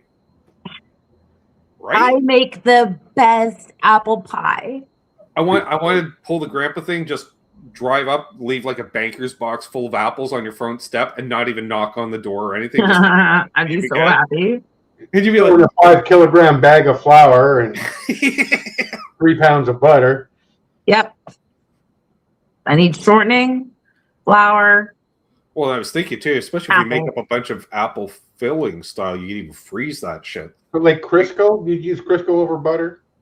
There's a new Crisco. It's called Golden Crisco, and it's yellow like butter, and it's softer, and it has a buttery flavor, and that's That I don't know. What if I But, used weed-infused coconut oil? Would that work? the tree produced 1 apple last year. yeah. I want to say it was a Macintosh, but I can't remember. I'll try one, and then I'll tell you what it is. Yeah, like it's not definitely not my crab apples. Like clearly, the people that own this place before we moved in planted that tree like the year before we moved in because it takes 5 to 7 years to bear fruit, and last year it's just started bearing fruit. So I prefer to make pies with a Macintosh, even though they're not supposed to be baking pies because they get mushy. But I like it to be mushy. I don't like to eat apple pie with a crunch. That's gross to me. And I'm very specific because if you're going to put cinnamon in your apple pie, that's called apple cinnamon pie. That's not apple pie. Apple pie does not have cinnamon in it. That's apple cinnamon pie. I'm a big fan of the crumble as well. Instead of the top of the crust, you get the oh, I used to work at the Big Apple. crumble. That's a fun fact for the chat. yeah. Look I up the was a Big baker. Apple, folks. That's a little slave labor concentration camp they got alongside the 401 for teenage girls. At the time, for sure. Still, although it could be. You haven't been there in a long time, I don't think. It's a totally different inside. I went in there and I was like, whoa, it's wild. It's huge inside. Yeah, whereas they basically just had a slave labor camp of teenage girls because it was like the only job outside of Colburn because there was, let's say, 2 convenience stores in Colburn. Well, those are all managed by adults who couldn't get a real job because there's no jobs in Colburn. So it wasn't many places you could get a job other than basically work on a farm. Or Google the vegetable Big stand. Apple. It's the world's largest apple. Yeah. And then there was a big plexiglass wall that you would look down on the bake shop. So we were there at 5:30 in the morning and we'd be baking. They had this famous apple crumble. Mumble crumble, sorry, it's called. It's like a pie, Sounds pretty fancy. but crunchy apples because they use the ones you're supposed to use. There's like empires in there and stuff. And I'm like, Fuck that shit. yeah. Now you no. got to also remember, folks, this was known as like the apple capital of Canada. Yeah, we're in the apple root. Yeah. Which I run. There's no apple orchards left at all, for the most part. I would say there's maybe 3% of the apple orchards that were around in the 80s when we were growing up. Because there used to be apple orchards everywhere Yeah. when we were kids. Right Like now. every third farm, Trev, was an apple orchard, basically. I worked at an Cornfields, apple orchard. Cornfields, wheat, apples, I worked a whole summer at an apple orchard, and my job was to when apples grow, they have like 3 on the stem, and it was my job to pop off 2 of them and leave the best one. And my friend was like 4 feet tall that we did it together. So she would do the bottom, and I I'd know do who the that was middle. immediately. I know who that was. And then the Jamaicans would come and do all the tops. Yeah. And that's what we did. Why are they gone? Some are subdivisions. Some have been Well, now we- just most of the crops in this area is just essentially either export crops like soybeans, or it'll be corn for feed for animals. None of the corn, for the most part, around here is actually grown for humans. It's all Yeah. animal feed. And north Animal feed. of Curtis and those places, what is it, Algoma orchards? There's a large, like what used to be considered just big when we were kids has now become a huge, and they own thousands of acres of orchard, and they So- supply a lot to the area as the Made in I was Ontario. thinking there is still. I think Colin still has some apple trees on his property. Grills has it. Girls Campbell's just has over them. here. But no, but made me think of a story from Colin, because one of the things guys do, a lot of people in this area, is you have 2 crops a year that are easy to do. It'd be strawberries and apples. Apples in the fall, strawberries later. And our friend Colin, his main farm where his parents, where he moved, he didn't take over his parents' home, which is normally what you did, because they're like 5th generation farmer in the area. But instead, he took over, has his own house, and he's got a strawberry patch right there. And he decided to put up a fruit stand, and he's right off the highway, Trev. Like, you come off the fucking exit, Yep. drive like 100 meters, and bam, there's his vegetable stand. Fucking perfect, because that's the gateway to the county where all the tourists go. I'm in their side, Right. Give me some of that. Motherfucker, I laughed. He had this. I want to call it a scam, but it wasn't. But you would sell strawberries for like, let's say, $2.50 a quart, or Pretty good deal. pick your own for $3.50 a quart. And the fucking city people would rather pay the extra money to pick it themselves. Yeah, We have the experience of being out in the field. experience. And so, Ontario strawberries are not. You also get the pick of the crop because you're picking them. You're not But picking up wait, any it fucking also- it funny gets little better. ones. You're picking no, all. like his shit lays was fresh every day. Stuff is ridiculous. So we're hanging out with some friends in Curtis. I mean, like where her good friend, we'd all hang out in Curtis, and there was like 6 couples, all the like half were people from down here, married city people. So we're all hanging out there. So I'm telling the story about the pick your own, and the one guy starts laughing. He goes, "I shit you not. The other day, he worked in insurance in the city. He's literally at the water cooler, and this guy's telling him how he went out to the country and picked strawberries on the weekend, and it was so rural and quaint and stuff." Yep. And he's just like, Yeah, he goes, "I knew all y'all laughed at us." I'm like, "Fucking right, we laugh at you, motherfucker." people We'll will take your pay to money. touch grass. They'll pay to touch grass. Yes, they Yeah. will. Like, I remember hanging out with a bunch of our cousin Lee's friends down here, and we're driving along Redisville Road, and the guy looked, "Oh, look, a cow!" Like that. What the fuck? He's like, "What? I've never seen a cow before." I'm like, "Oh, dude, you got to get out." You I gotta would get out. seriously love to plant a field of sunflowers and then one of lavender and charge people to take pictures in my fields. And I'll be like, 10 minutes north of the 401, influencer pictures, sunflowers, tulips. Like, you would make $5 a head. You'd make a killing. A killing. They're looking for because everyone's like, get off my Yes, fucking Scotty. sunflower fields. I'm trying to and then I'd harvest it all for birdseed and sell that. Right. In like potato sacks with like a stamped thing, and people would buy it. And this is what do they call it? It'd be like artisan birdseed. There you go. You should say goodbye. Organic. His mom did. Got to throw the organic. Thanks so much, Scotty. I'm telling you, I'm full of ideas. Yeah. Yeah, I just thought that was the funniest thing. Yeah, Colin tells me that Thank story, and you. literally, it's a week later. Will do, bud. Sounds good.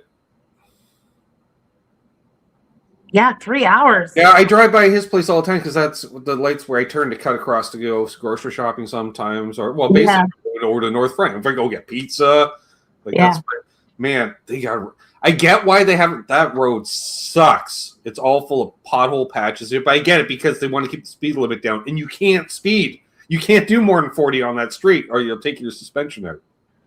Thanks, Ryan. It's Ryan Hall, y'all.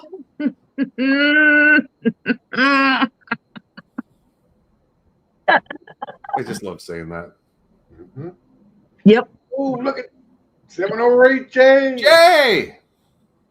We were talking with one of your cohorts earlier. Oh, Another one of the Under the Bus crew. Anniversary that's got show Their coming up. anniversary show coming up this week. Let's everybody get over there Wednesday. Fuck yeah. Yeah. dude, you just blew my mind.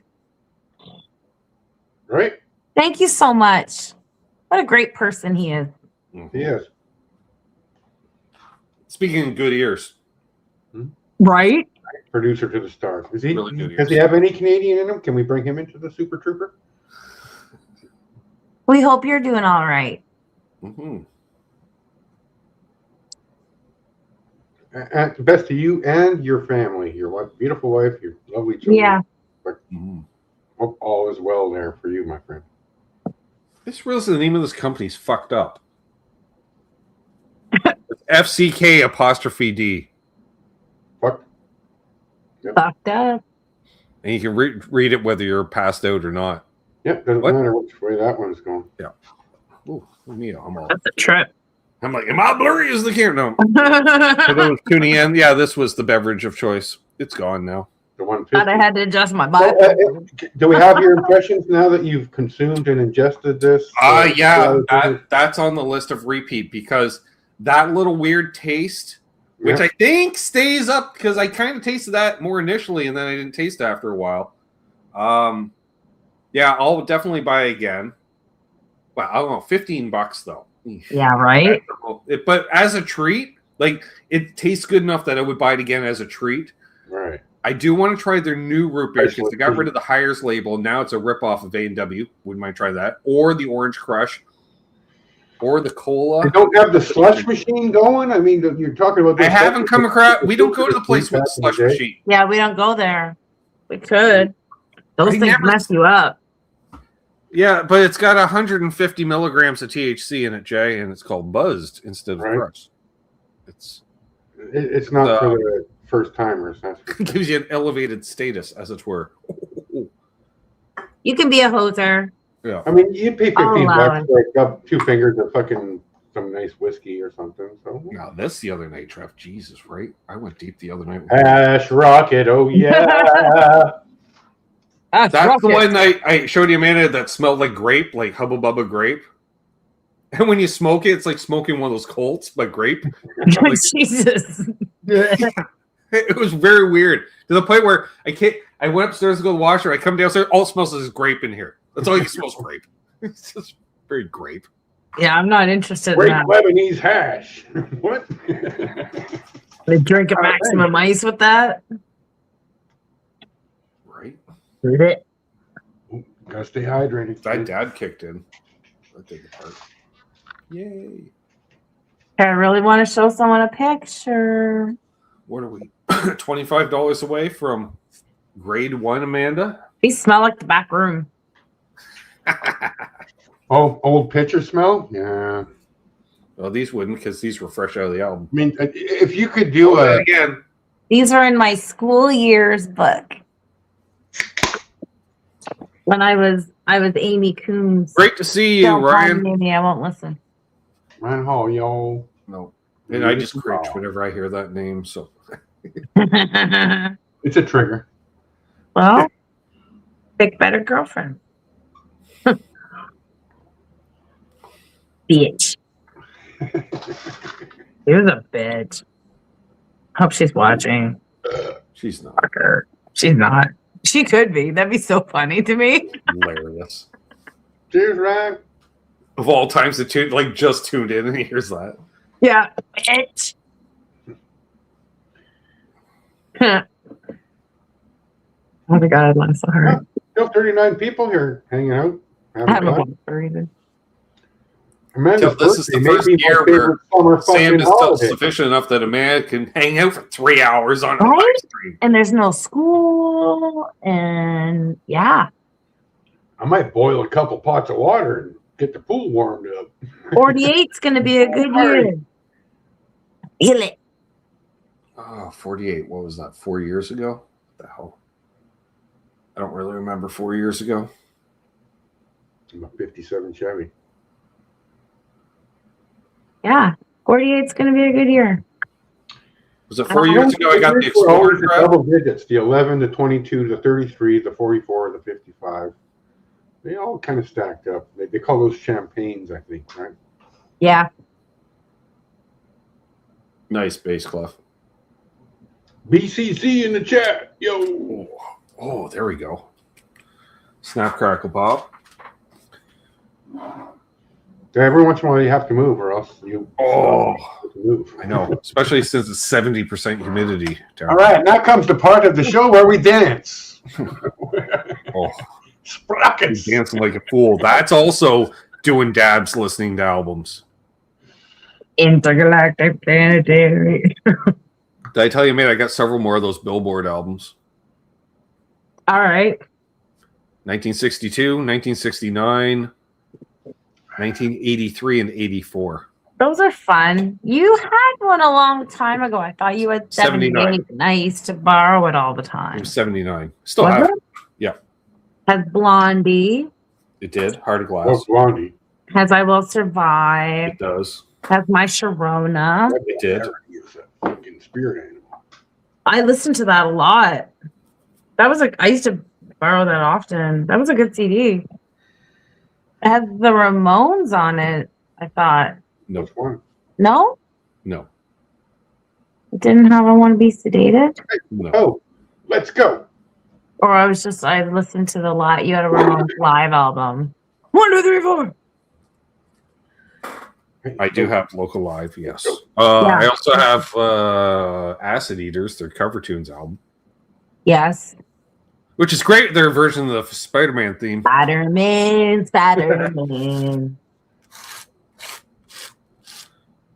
Yeah, that was a great cover. I'll put a lot of hash in this joint. Ooh, Shatter Snake. This is my kind of incense here, man.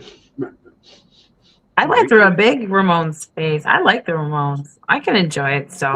They're one of my favorite of that genre, for sure. I feel like my daughter, my older stepdaughter, You who's just don't need the amphetamine abuse that they endured. she's turning 18. Something about player music I listen to, and she's just kind of like, oh, okay. I was like, I'm not all classic rock and like 80s, 90s. Like, there's some other stuff I was into. So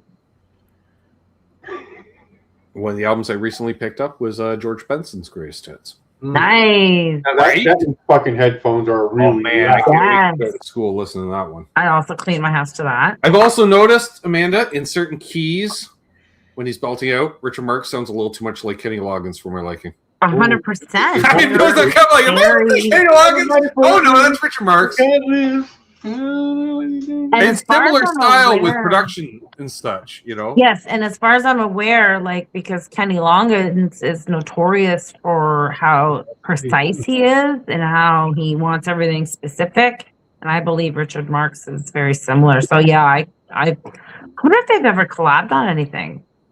Right? Perhaps That would be fantastic. I'm into that.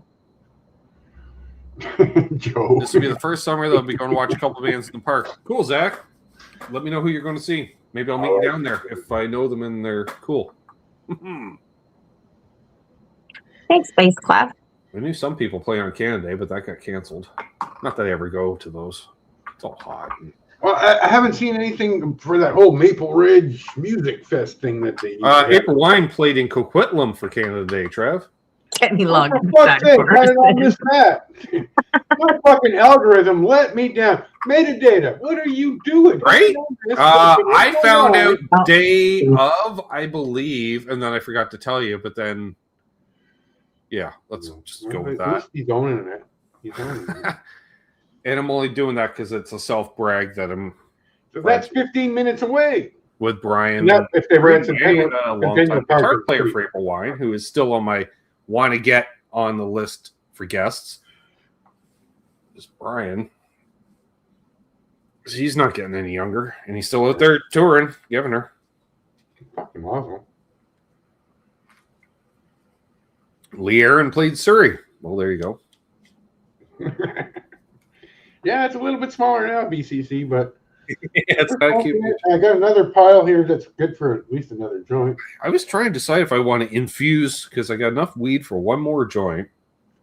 Well, see, this is how it happens. We get off fucking synchronicity here. So I roll a joint, and Ben's like, "Oh, I have to roll a joint." And by the time I Dude. almost finish my joint, Ben starts his joint, and I'm like, "Well, fuck, if he's smoking it." This is how our friendship literally blossomed.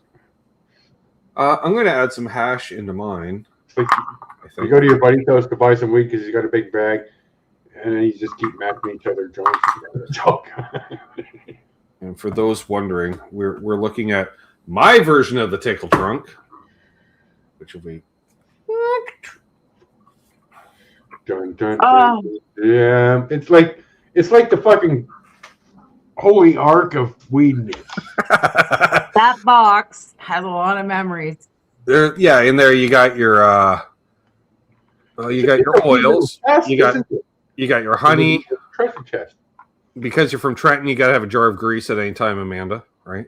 In case I want to travel back to Trenton in the '90s, roll up a greaser. I I can. have a jar of grease that's like 5 years old.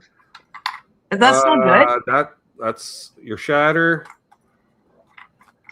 Hash. That's the cherry red Lebanese. Christopher Cross That's what I is just smoked. awesome bass clef. We got this is your diamonds, which is your What's pure wrong with 100% you? THC. Over here you got there's more hash. That's Audi.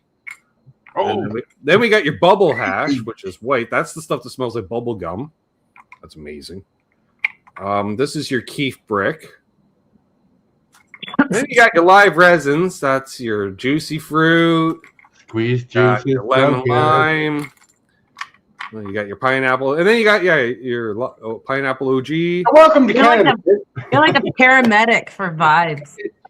Welcome to Canada, bitches, because all this stuff is the live resins are 15 a gram, the diamonds are 20, the grease is $30 a jar. Oh, then we got snowballs. Well, what's that? That's literally Okay. weed wrapped Little in nugs pure white involved in- keef. You can see the dandruff on them through the. There we go. Spiders spun weed-filled webs around And various paints of nuggets. different sizes, shapes, and then of course that's your hash-based pre-roll. And that's how we do YouTube, everybody. That's Ben's first aid kit. And Also, within reach, Trev, kind of the safety dance. we got a dab rig and a bong. Yay! Hey, Connects me too. with lifestyle choices. Me too. Wait, How my about answer's you, Amanda? What? You're my bong. I got my tab rig. How about you? Right? See, that's again. We left little sister out on her birthday. That's bad. Bad, Ben and Trev. Bad. Yeah, we're older brothers. That's what we do. We gotta tease a little. Love you, Oh, sister. God. Mean and nasty. Oh. You want a knife hit? Will that make you feel better? Will that make amends? Oh my god, that made me so proud of a Gen Xer the moment Trev taught his daughter how to do knife hits. See you, Jay. Thanks for I coming remember- by, man. Love you, brother. We'll see you on Wednesday. I'm going to be there. I don't know about you guys. Probably be there. I'll be there. Thank you. Happy anniversary, baby. Got you on my mind. Something like that, right? The smooth stylings of Trevor. I think I'll just knock off some keef into the joint and we'll just call that. The keef brick that ain't too flush anymore. We didn't eat dinner. Oh, no. I still have to have dinner. It's still daylight here. I'm going to make I'm having a liquid dinner, apparently. Oh right, I was like, what did I even have? Oh, that's right. I had more of the barbecue chicken leftovers. I got a quarter chicken left. Apparently, I eat a quarter chicken every meal. I had 2 meals off it last night. That was half a chicken, Trev. Mhm. I have a kid coming over at 11 tomorrow to play with my kid. I still have hot dogs left, and I got a can of beans, and I got a couple pieces of bacon. I'm going to throw that together and probably have a couple pieces of buttered bread with that. I may have pate. Pate. Hey, it's a good source of iron. You got to put your pinky up a little when you say that, right? You know, it's funny, man. Literally, the pate they sell at Metro for $6.50 a pallet. The exact same shit, same brand and everything at Walmart for $3. Everywhere else, $5 if you can find it. But I was like, every time I go to Walmart, I'm like, oh, they still got it because here today they may not have it next time. So every time I'm there, snag like 3 of them, throw 2 in the freezer. You got to fight for your right to pate. I like that. He's gonna sing that now. I will. It has. I want to put that on a T-shirt, actually. All right, Matt's on it. Matt? That's amazing. Yeah. Joe, you win. Yeah. You're right. Because I can picture Ben doing this, and like in his pajama pants with a little plate. So funny. Yep. I know what you're referring to, Mark. I figured, obviously, yeah, that's why I called it my tickle trunk. I've called it my tickle trunk since I got it. Where did that box come from, Ben? Grandpa's dresser. Mm-hmm. I snagged it shortly after his passing. Yep. That's why it has memories for me. Not because of its current content. Originally, I kept my spare change in it because it literally looked like a treasure chest full of coins. Yes.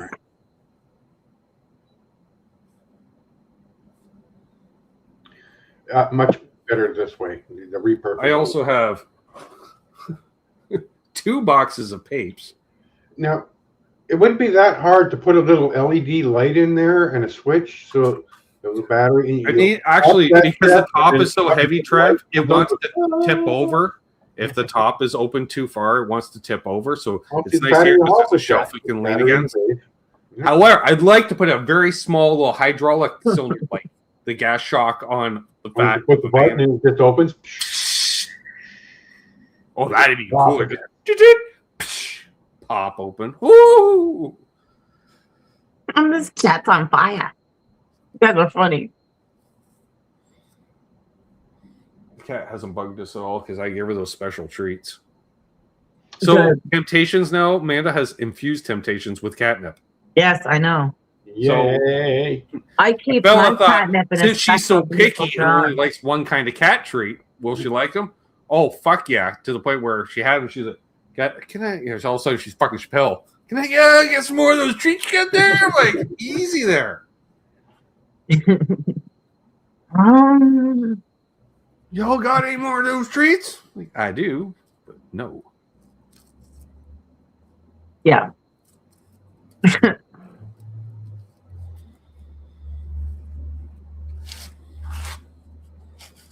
I keep my cat weed, I call it, in a beautiful container with a brass lid. And they know it's got suction. So when I pull it off, they hear the sound. They're like, ooh. And I go, I'm getting want some high. drugs? You want some drugs? And they go, Who wants to get out of here? Yeah. They get very excited about the drug.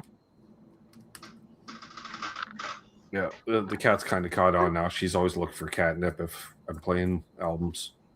So, well, you're getting high. I'm at malls. I got to listen to this fucking shit because she hates it.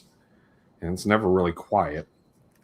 Well, it's not really loud either, but it usually at an upper volume so you can hear all the nuances of the song. Like you would do as a playback in the studio. You don't have it at whisper volume when you do a playback in the studio. You also don't have it blisteringly loud. Well, it depends if you really want to get into it. Someone needs to send a donation if they want to see what's The problem with listening to the Black Album the other day is I had Unforgiven stuck in my fucking head for a day and a half. That's Oh. All right. yeah, I was not impressed, Amanda. Believe me, not. Well, that's where you got to go to your Shanghai. Yeah. Purge. I I tried other albums, but I think then you got a little fucking Zoom player stuck in your head somewhere. Keeps playing random music. that was the problem. It was And it's just, got the buttons are so old that they don't work anymore. So you just have to hit it. And hope it well, they're gummed up with resin. That's the problem. Everything's gummed up with resin, Trav. It's like the first thing Mayhem did when he went to work on the laptop the other day was cleaned it. He's like, pulls out a little squirt all over the screen, the keyboard. He's got a little brush Throw out. that rag out afterwards because it's nasty. I'm like, yeah, I've exhaled a lot of joints and coughed all over that thing for a long time. He's like, I can tell. Ew. The whole community of bacteria you had going there. Then again, the screen hasn't been that clean in years. I'm just Right? Everything's so clear now. Whole new computer.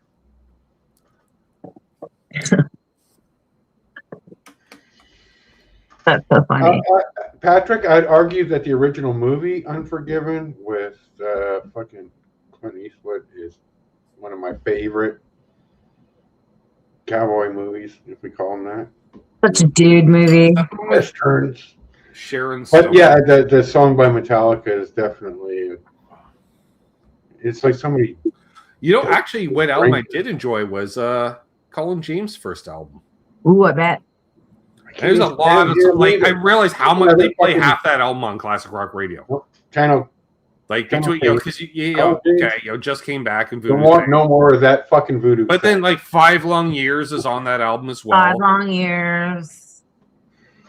And Voodoo Fang. And what's the other It's one? actually a pretty Just cool came guy. back. And there's a lot Just of- came back. Yeah, and there was another song on it that gets radio play as well that I can't remember. And then I got a second album as well. I know. As part of that scoring of albums. Huey Lewis and the News, Small World. I was like, why not? That album actually, Amanda, does not sound like a typical Huey Lewis album. There's a lot of experimentation going on to it. Like a couple of songs, I'm like, to the point where you're listening to it, you're like, until Huey starts singing again, you're like, oh, fuck yeah, this is a Huey Lewis song. Like, would not know it was a Huey Lewis song. Yeah. I was shocked. It's not all doo-woppy, Motown-y. I feel like there is some of that on it, but their edgiest hit might be like Walking on a Thin Line. It's been a minute. it was, yeah, that was Recognize the title. I heavy. can't place it. How's it Which go? they ripped off in the Get in Shape Girl toys workout, trying diet culture for children toys that we had. They ripped off Walking on a Thin Line. I'm like, The diet for "Oh, children in the dog." 80s as opposed to the diabetes for children in the 90s. Yeah. Yeah, I had it. Yeah. Weird. Oh, right. There's the hash. I was like, what's that? Oh, right. You.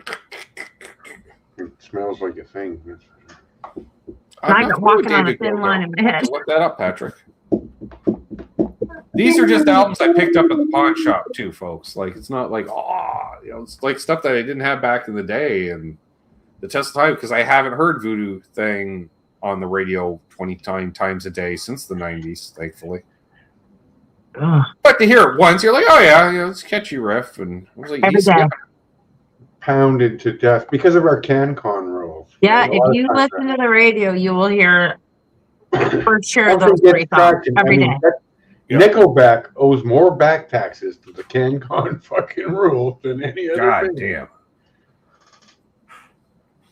It's amazing how many artists. Yeah, like I listen to a classic rock station that isn't all the same stuff. They do play some other stuff, but like you're for sure going to hear Robbie Robertson at least twice. Amanda, it's the Doug and the Slugs with the Making It Work. Making it work. Making it work. Takes a Every little- day. Every day. It's what I want to start taking Every pictures of day. that on the radio screen and sending it to Ben every time that fucking song. The Doug and the Slugs is still making fucking dollar. No, fuck Off yeah. of their fucking Making It Work shit. Darling. Bow, bow. Same, Wow, same. wow. You're gonna hear It's the Red best. Rider's White Hot every day, Trev. Or you're I gonna hear like Summer White Hot. 69 every fucking day. Summer 69 for sure. Summer 69, I believe, is the number one known song in Canada. I'm gonna run to you.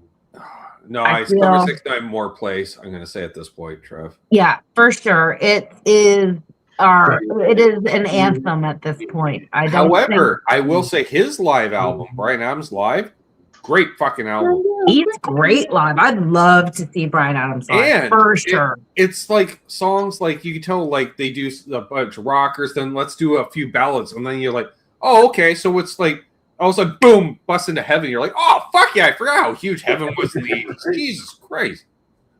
Huge. Like, that was like a lot of Canadian kids' was an first slow edge dance to was it, the right? Bryan Adams Heaven. I'm just saying it right now. I think he just cuts out that weird part in the 90s where he did like the Zorro theme Oh, song. I where know he's all the movie greasy. soundtrack fucking era, you know, where he did all the All the for Robin Hood Love shit. with Rod Stewart and Stang. Yeah, he'll still do the Everything I Do. That still holds up. I think that's a David Foster song too. Oh God. He co-wrote a lot of that stuff with Go to Bruce. the Slayer. Go to your Slayer place. Go to You your gotta remember, Slayer Bruce place. Fairbairn and him were co-writing since day one, essentially. And I don't know who. My favorite Bryan Adams song is the least played. It's Thought I Died and Gone to Heaven, and it's overly produced. It sounds like a Mutt Lang production. I don't know who produced that one, but it is If it was later, really- actually, he did work with Mutt. I have the Mutt album now, I think. I think that's the one it's on, Which and might that's have been my 18 favorite Till I one. Die. 18 There's Till I like- Die might have been the There's Mutt like album. Dolphin Waking Up Neighbors was Yes. Mutt, I believe. with Can't Stop This Thing We Started. Yeah. Yeah.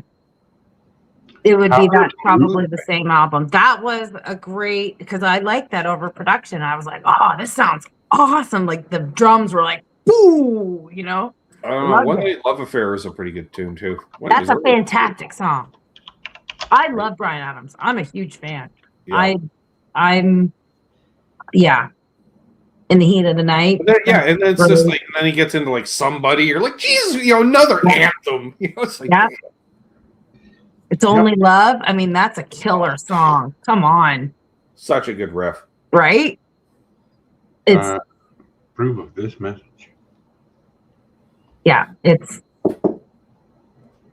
yeah, I don't know if there's any Bryan Adams song that I don't like that weird greasy haired I didn't care period for he went The through. Heat of the Night.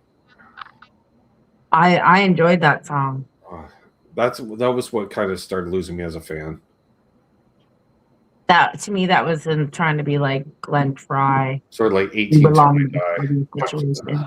Again, it got tainted by the overplay because of the CanCon rule. Yeah, A lot of fucking music through all of the late 80s, through the 90s and the 2000s. There was, if something got big, you'd hear it 5 times a day on the radio station during an 8-hour shift, Diana. I like Diana because it's just so blatant. right? And there was Like- a thing there. There's a subtext to that. Such a blatant song for Princess Diana. Good for him. I love it. Listening to it, I love it. Yeah, but that was I like, don't want to switch to the timeline where Diana lived. but I'm also going to put it out there. Diana didn't really know who the hell Bryan Adams was till he did his John Cusack boombox moment and wrote a fucking song about her. Right. And then they became friends. Diana, That's what the you subtext. doing with a guy like him? And she's like, he's a fucking future king. That's what I'm doing with him. I'm like, yeah, I get it. She's How's the queen winter? of my Fuck the mind. So yes, we already have the mock-up of the Sorry, t-shirt. no politics. That was great. I gotta What a go. baldy. You got Well, another we'll go a couple beer? more minutes here, folks. We've gone 3.5 hours. Yeah, Jesus. Yeah, it's a long one for my birthday. We done? Do I get another beer?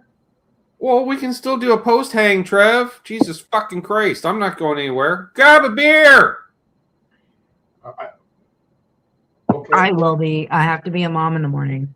I'm gonna do a little fancy dismount here. All right. Jesus Christ. The kicktail. Stick the landing. Stick the landing. Yeah, I have. I still remember it was so funny when Billy came up to Cosmo Music Fest the one year. when they right. had all tribute acts.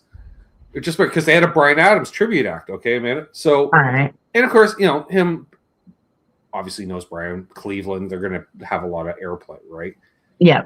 And it was so casual. It was almost like your Hank Hill hanging out on the back lot moment, just two dudes. And because we're like 50 minutes into the set, and it's just hit, right? And he's looking at it, goes, Brian Adams had a really deep catalog. I'm like, I know, right? Because as a Canadian, we just, we know, because that's the great thing about him as an artist. He's a Canadian artist, which fills the quota of 30% Canadian content. But he's got such a deep catalog, you don't have to play Summer 69 every day. They do, but do. You don't have to.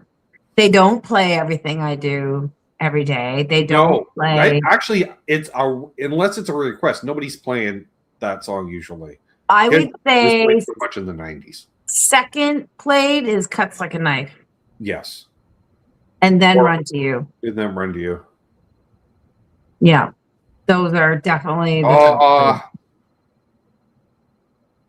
and then depending on what station you're listening to, the kids want to rock. Everywhere I go, the kids want to rock. Fuck, I hated that song too. Yeah, you know what? That's probably my least. That's Mutt Lang all over that. That might be my least. I thought that was earlier. I thought that was from Reckless. No, I'm pretty sure that was somebody. A song. For some reason, I think everywhere I go, the kids want to run. And 18 I died. Oh, it's hard. It's so dated. It's so dated sounding. I'm like, easy there, Joe Elliott sounding. Fucking, that's like Joe Elliott complained about cleaning up his room when he's a fucking 40-year-old. Fuck off. That. My mom told me kid to clean my room. Your mom is dead. Fuck off. Someone who generally listens to lyrics, you can't listen to Def Leppard lyrics. Hysteria is the only one that really isn't. See, no. Bad. It's funny when you say listening to lyrics. When I was in the last band. Oh. Thank you, Brian. $15 away. Just so does that take us to a photo? 15 away. Oh. Thank you very much again, Brian. We'll see you, my friend. That's amazing. Oh, fuck. I lost my train of thought. Brian Adams. Yeah, I know that.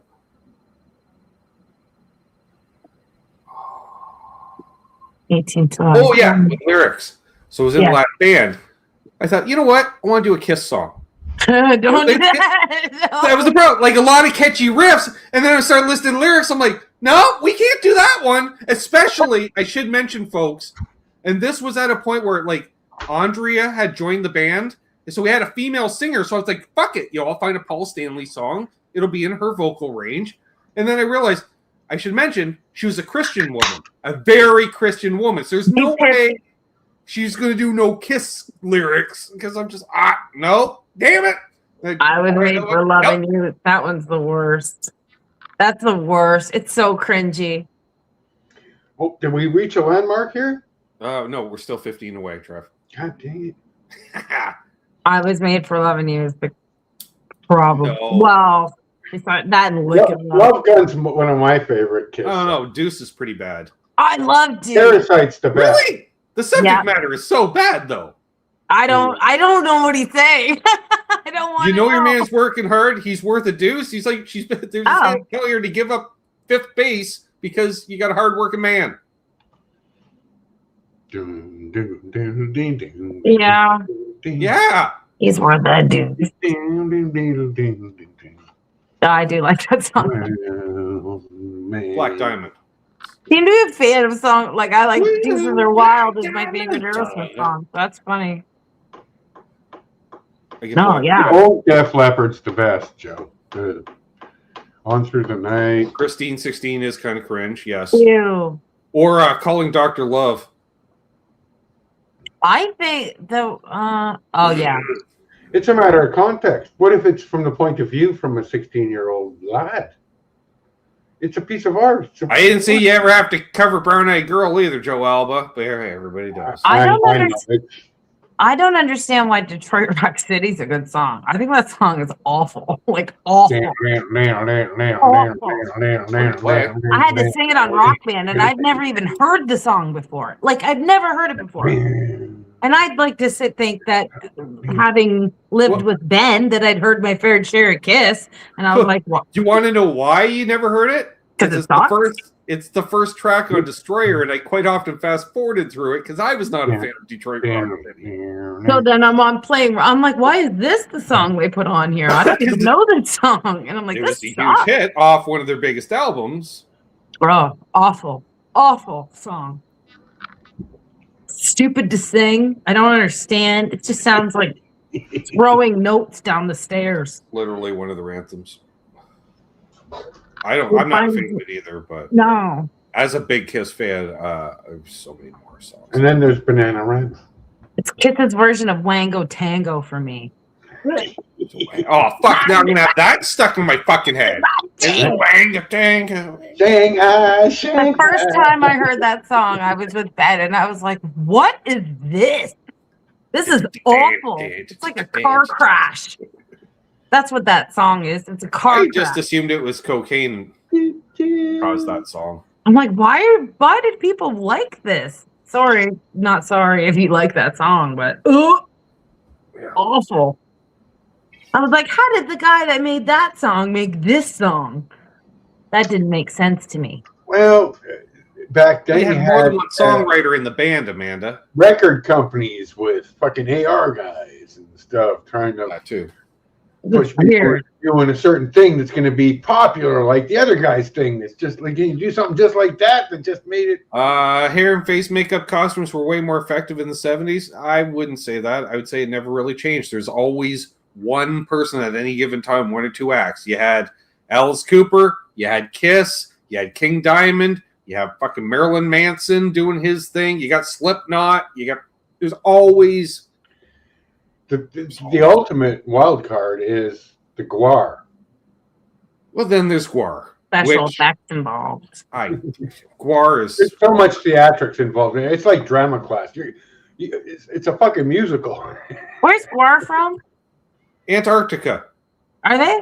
Well, not legit, but that's No, where but like, they- where are they really from? Somewhere in Europe, I think. Are they? No, I really don't know. Because every time I see an interview, they're like, "We are here to blah blah blah blah blah." I'm like, I don't know what that It's is. like watching cartoons for fuck's Yeah, he sake. talks like a fucking cartoon character, so I don't fucking know. Because all I remember, Amanda, is fucking Guar is on, right? And fucking on Power Hour. JD Roberts is already bolted south of the border, Trev. So we got fucking Erica M. She dons the leather jacket once a week Thinking of to comeback. fucking do the metal show. She still Right. has that And jacket. she's interviewing Guar, and the dude's got the fucking stilts for boots, right? And she's fucking 5'2". So she's got the microphone. It's like fucking Vince McMahon doing Andre the Giant interview, and she's like, "So where are you from?" "Oh, we're from the blah blah blah blah blah blah blah." I was like, what the fuck?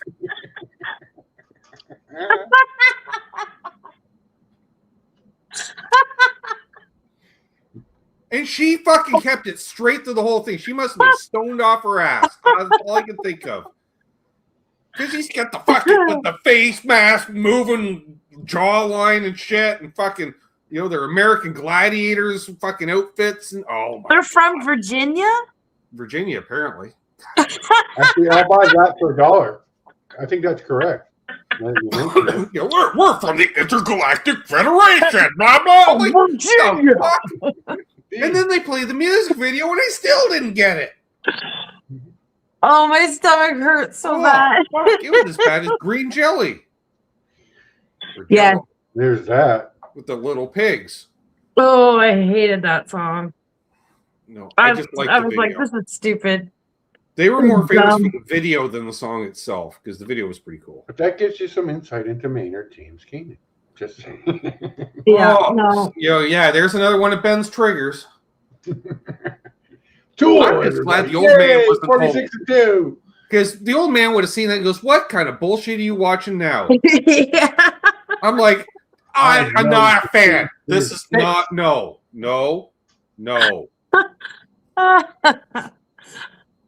That's so funny. It's true. Oh, I know. Yeah. Oh. Mhm. And they're still going. Yeah. God love them. They're still. Now imagine me not knowing who like wore, or I'm gonna say like Killer Dwarves. Hey, Because in my mind, you're like, check. 'Cause you showed. I recall it was similar time that you showed me War, and then you're like, check out Killer Dwarves, and I'm just picturing like it's just going to be a band full of fucking crazy leprechauns. well, it kind of was. Playing It's Gore, a bunch of fucking short dudes from Oshawa. and I was like, what the fuck is wrong with you? Like, why are you watching this? Like, what? It made me resistant to metal a bit because I'm like, I'm not interested in this. This is dumb. I like the Killer Boy. Dwarfs. I was a huge fan of the Killer Dwarfs when I was 12. What was the big hit? Stand Tall or Stand Dirty Tall. Weapons. Dirty Weapons off the next album, but Stand Tall. Well,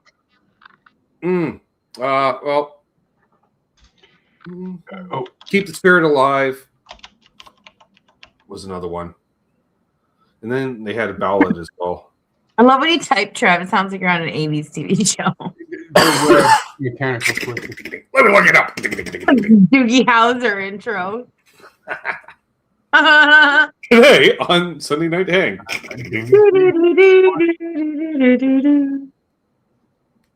Heavy Metal Breakdown. Heavy Metal Breakdown. That was Oh, that was Breakdown. Dun-dun, dun-dun. I forgot about that song. yeah. That was the one that introduced. Yeah, me. when I became aware of him when Stand Tall came out because That was when Helix was fucking. the music doing- video when they're making the record it was awesome, and they're all like making they put it in the microwave and it turned into the real record somehow, and I was like, what the fuck? The other one where they got Russ in the fucking crate, like they threw some piece of lettuce in there and they nailed it up and shipped them somewhere, and yeah, it was weird. And they're still going. I think they're playing the Whiskey in a couple of months. I'm still friends with Daryl on social media. I will not be attending that. It's a little far for me too. My passport, fucking. I mean, just that project alone would take a lot of work.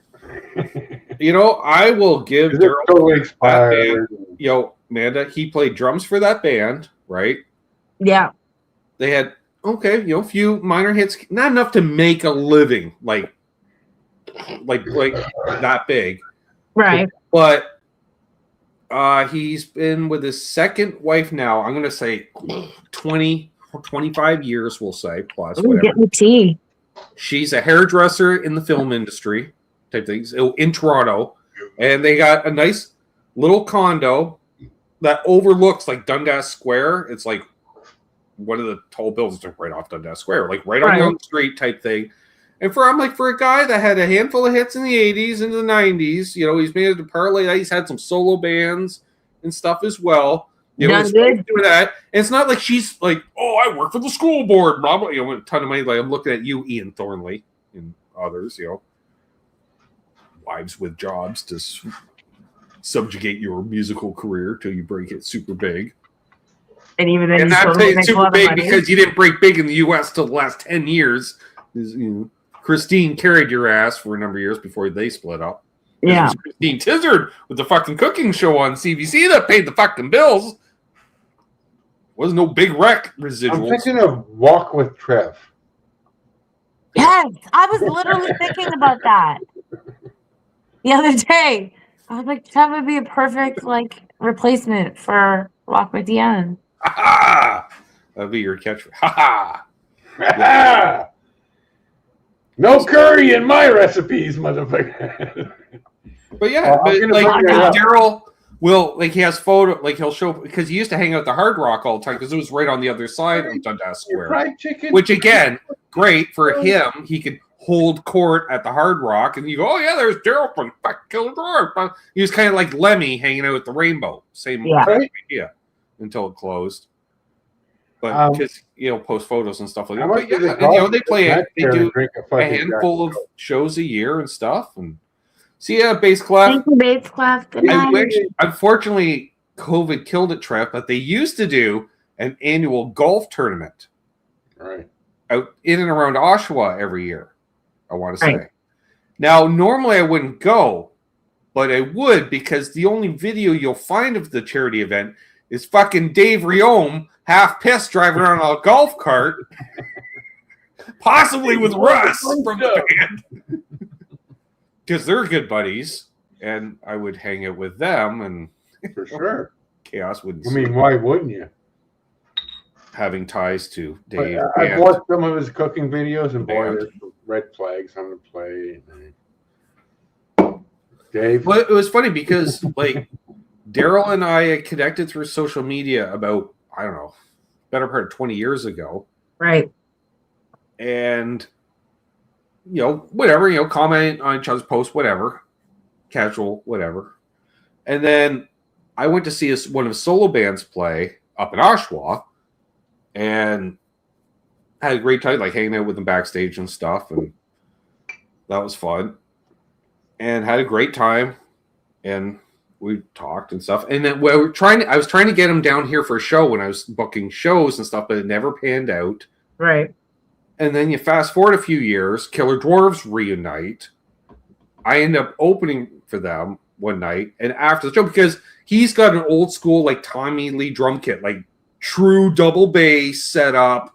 Because you're a fucking 80s metal drum, you better have two bass drums on stage, And my drummer, Evan, who's like, Speedy Gonzalez at 20 years old and straight edge. So he's like, all the time, oh, there's your boy, that boy, goddamn. And he's like, I want to play that kit. I'm like, I bet you fucking do, don't you? He goes, I would love to play a kit like that. I said, well, let me go talk to Daryl. Oh, it's just after the show had ended.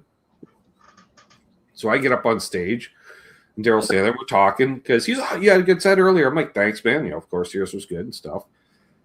And we're talking, and I was like, my drummer was wondering if you could try your kit. He's like, oh, man, I don't know. People don't usually try my kit. And then also he looks at me and goes, wait a minute.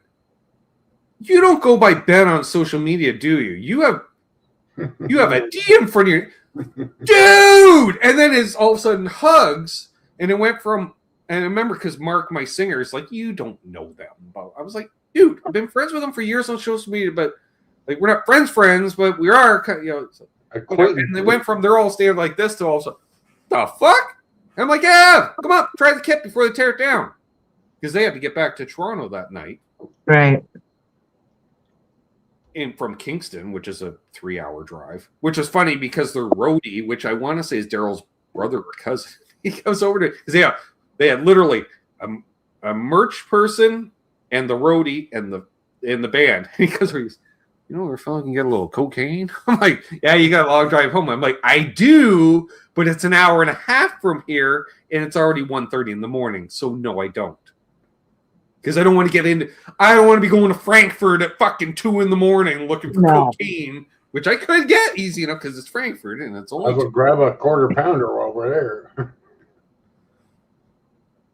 So I said, I'm like, sorry. And then it turns out that Jerry from the band, who's now the guitar player for them and has been for you, used to be married to someone I went to high school with. That's weird. I know.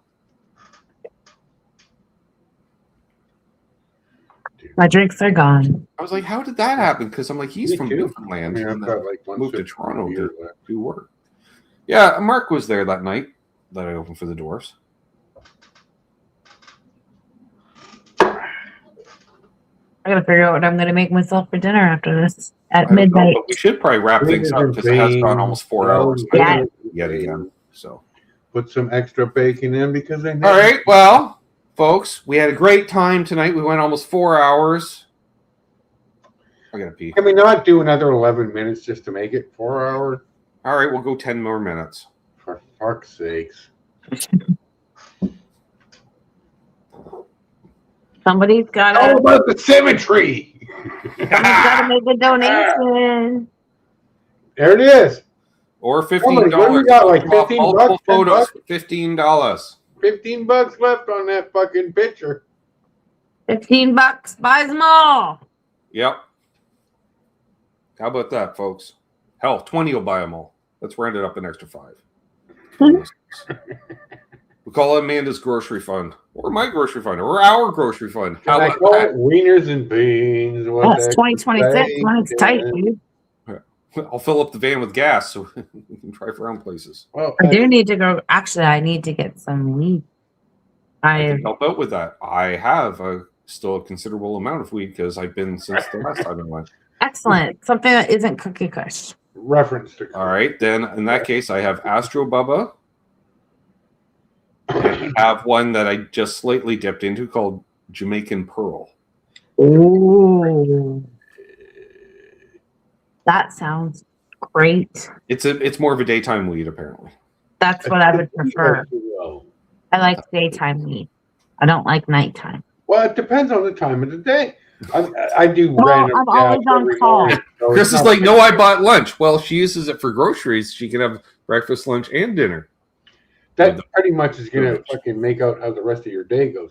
I mean, you could do a good big. It's jab still of by every lunch. Or we but could go out for lunch. You're gonna be running around. Amanda will buy more radishes. She might.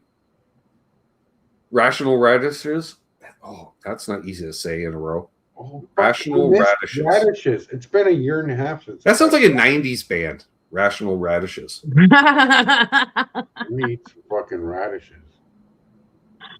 They're the easiest thing to grow. That's the one thing you can like grow 3 times a year. You know what's coming along nicely, Trev? Certain Your weed. apple tree. Well, that too. My other plant. It's coming. I do know because you told me. Yeah, it's got a bunch more new little leaves sprouting out everywhere. There you go. Mhm. It's liking sunshine and 90 degrees. Just keeping it watered. Mm. Yep. That's all you can I do. want to know if you're going to buy more radishes. Yes. I want to grow radishes. Thanks, Mark. Excuse me. I like me. That's a mum trip back to Oh, fuck. dig up a I radish, don't think I can make slice another 8 it minutes. thin, put some salt on it, and eat it. Oh, I'll be back. God damn it. Miss you, Mom.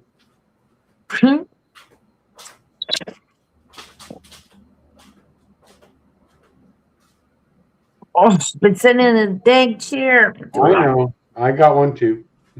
I'm in a dining room chair. Oh Jesus, that got no cushion No whatsoever. cushion at all. I'm ready to make food and chill for this. Makes sense. Just pocket. Oh, Oh Jesus! All of a sudden, your whole room lit up. Mark Tapp. Chris, that was nice of you to write in that group chat. Look at all these messages I got now. I can't reply to all these. People are gonna have to wait. Well, it's It's 'cause not gonna happen. you just have to do one of them blanket fucking posts tomorrow where it's like, thank Well, you everybody I for got- everything. I love I you got all. them on WhatsApp. I got them on Instagram. I got them on Messenger. And they're on Facebook and I think I had like 30. Snapchat. I had 34 on my Facebook for fucking my birthday, and I went through every one and said, "Thank you very much," and I trimmed that so it was a copy paste. Yeah, I'm gonna. And then I would type the name of the person that did it. And I I'd go, "Thank can't you very much." respond. There's over 100 on there. There's no way. I'm not doing it. They don't load. I'm on mobile, so they don't load. If you want a call back, you got to at least throw down $5.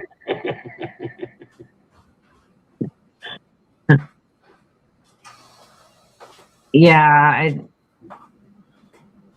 it's too much. It's Holy overwhelming. crap, it's 71 upstairs. Holy shit. Ooh, that's supposed to be really nice tonight. And low humidity. Oh, yeah, I closed the patio door because I was like, whoa, it's getting chilly in here. I don't need to want to put the furnace on. Damn.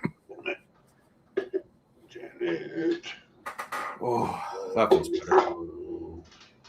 This, I just saw, like this cooler for the. Yeah. It's patented, and it's trademarked as being called the fridge. Yes. I didn't know that.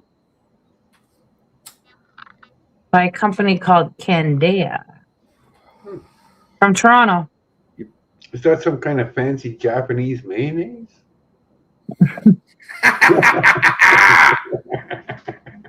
Sorry, I had to circle back somehow. Now, my question is, they got this fancy Japanese mayo, right? What do they put it on? Like, what Japanese food requires? Sushi. Yeah. They have mayo and so Salmon much rolls sushi and and fucking- sauces. It's wild. I mean, you asked, so you got it coming. Teriyaki. Oh, for fuck's sakes, Trev, you're right. You asked for it. I mean, that's one of my favorite Japanese inventions. Maybe that's why I don't like teriyaki. Because Teriyaki, Mom used to make that's homemade what you teriyaki. Probably use fucking Miracle Whip instead of mayonnaise, for fuck's sakes. Oh, it's the same thing. It's not the same fucking thing. No. It's Because still different. to this day, our mother, during the Teriyaki teriyaki sauce craze is of onion, 85, garlic, ginger, I still and can't soy have sauce teriyaki and to a this whole bunch day. of shit, I reduced detest and- teriyaki. Between that and the fucking, I don't know, cubic meter of Stouffer's teriyaki dinner. God, lean cuisines, because they made lean cuisines in town, Trev. That was In one of the town. bad things that shut down. And we must have filled that chest freezer downstairs, because I remember literally always in our freezer for months and months. Always. Orange But I don't chicken and remember meat ever- chicken. We only had the one freezer in the basement. We didn't have another freezer anywhere, and yet they were always there for months on it, unless they were bringing it home for the restaurant or something. Maybe Chicken and wine sauce. they could have been Always. stored at the restaurant. Marlene I want a probably good got honey them. garlic chicken wing. Oh, I know. No. It was even before that. It was a year or two. It was like when we had the cave restaurant. We had those. She just went to she bought them at the store. They were cheap. Well, they had a factory outlet there, and every Yeah. once in a while, but it wasn't a factory. It would be like, oh, Stouffer's is having a yard sale on Saturday. And you buy a fucking big box Yeah. with a 48 count of lean cuisines in it. Like Procter and Gamble does. 4,000. And then shots she ate 3 of jelly. them, and then it's just like, well, there's nothing to eat around. Oh, I guess I'm having a fucking lean cuisine again. Fuck. There's worse things you could eat. Like But haggis. that was the problem, Trev. When you're a kid growing up and both your parents are working in a restaurant all the time, they have a tendency not to do a lot of grocery shopping because they always eat at the restaurant. Also, we're like, hey, we got nothing here. Oh, Yeah. Well, we didn't have money. right. That's one of the You reasons. know, or when was the time for them to go grocery shopping when they worked from 10 till 9? Oh, I know. So it's like subs. We had a lot of Mr. Sub.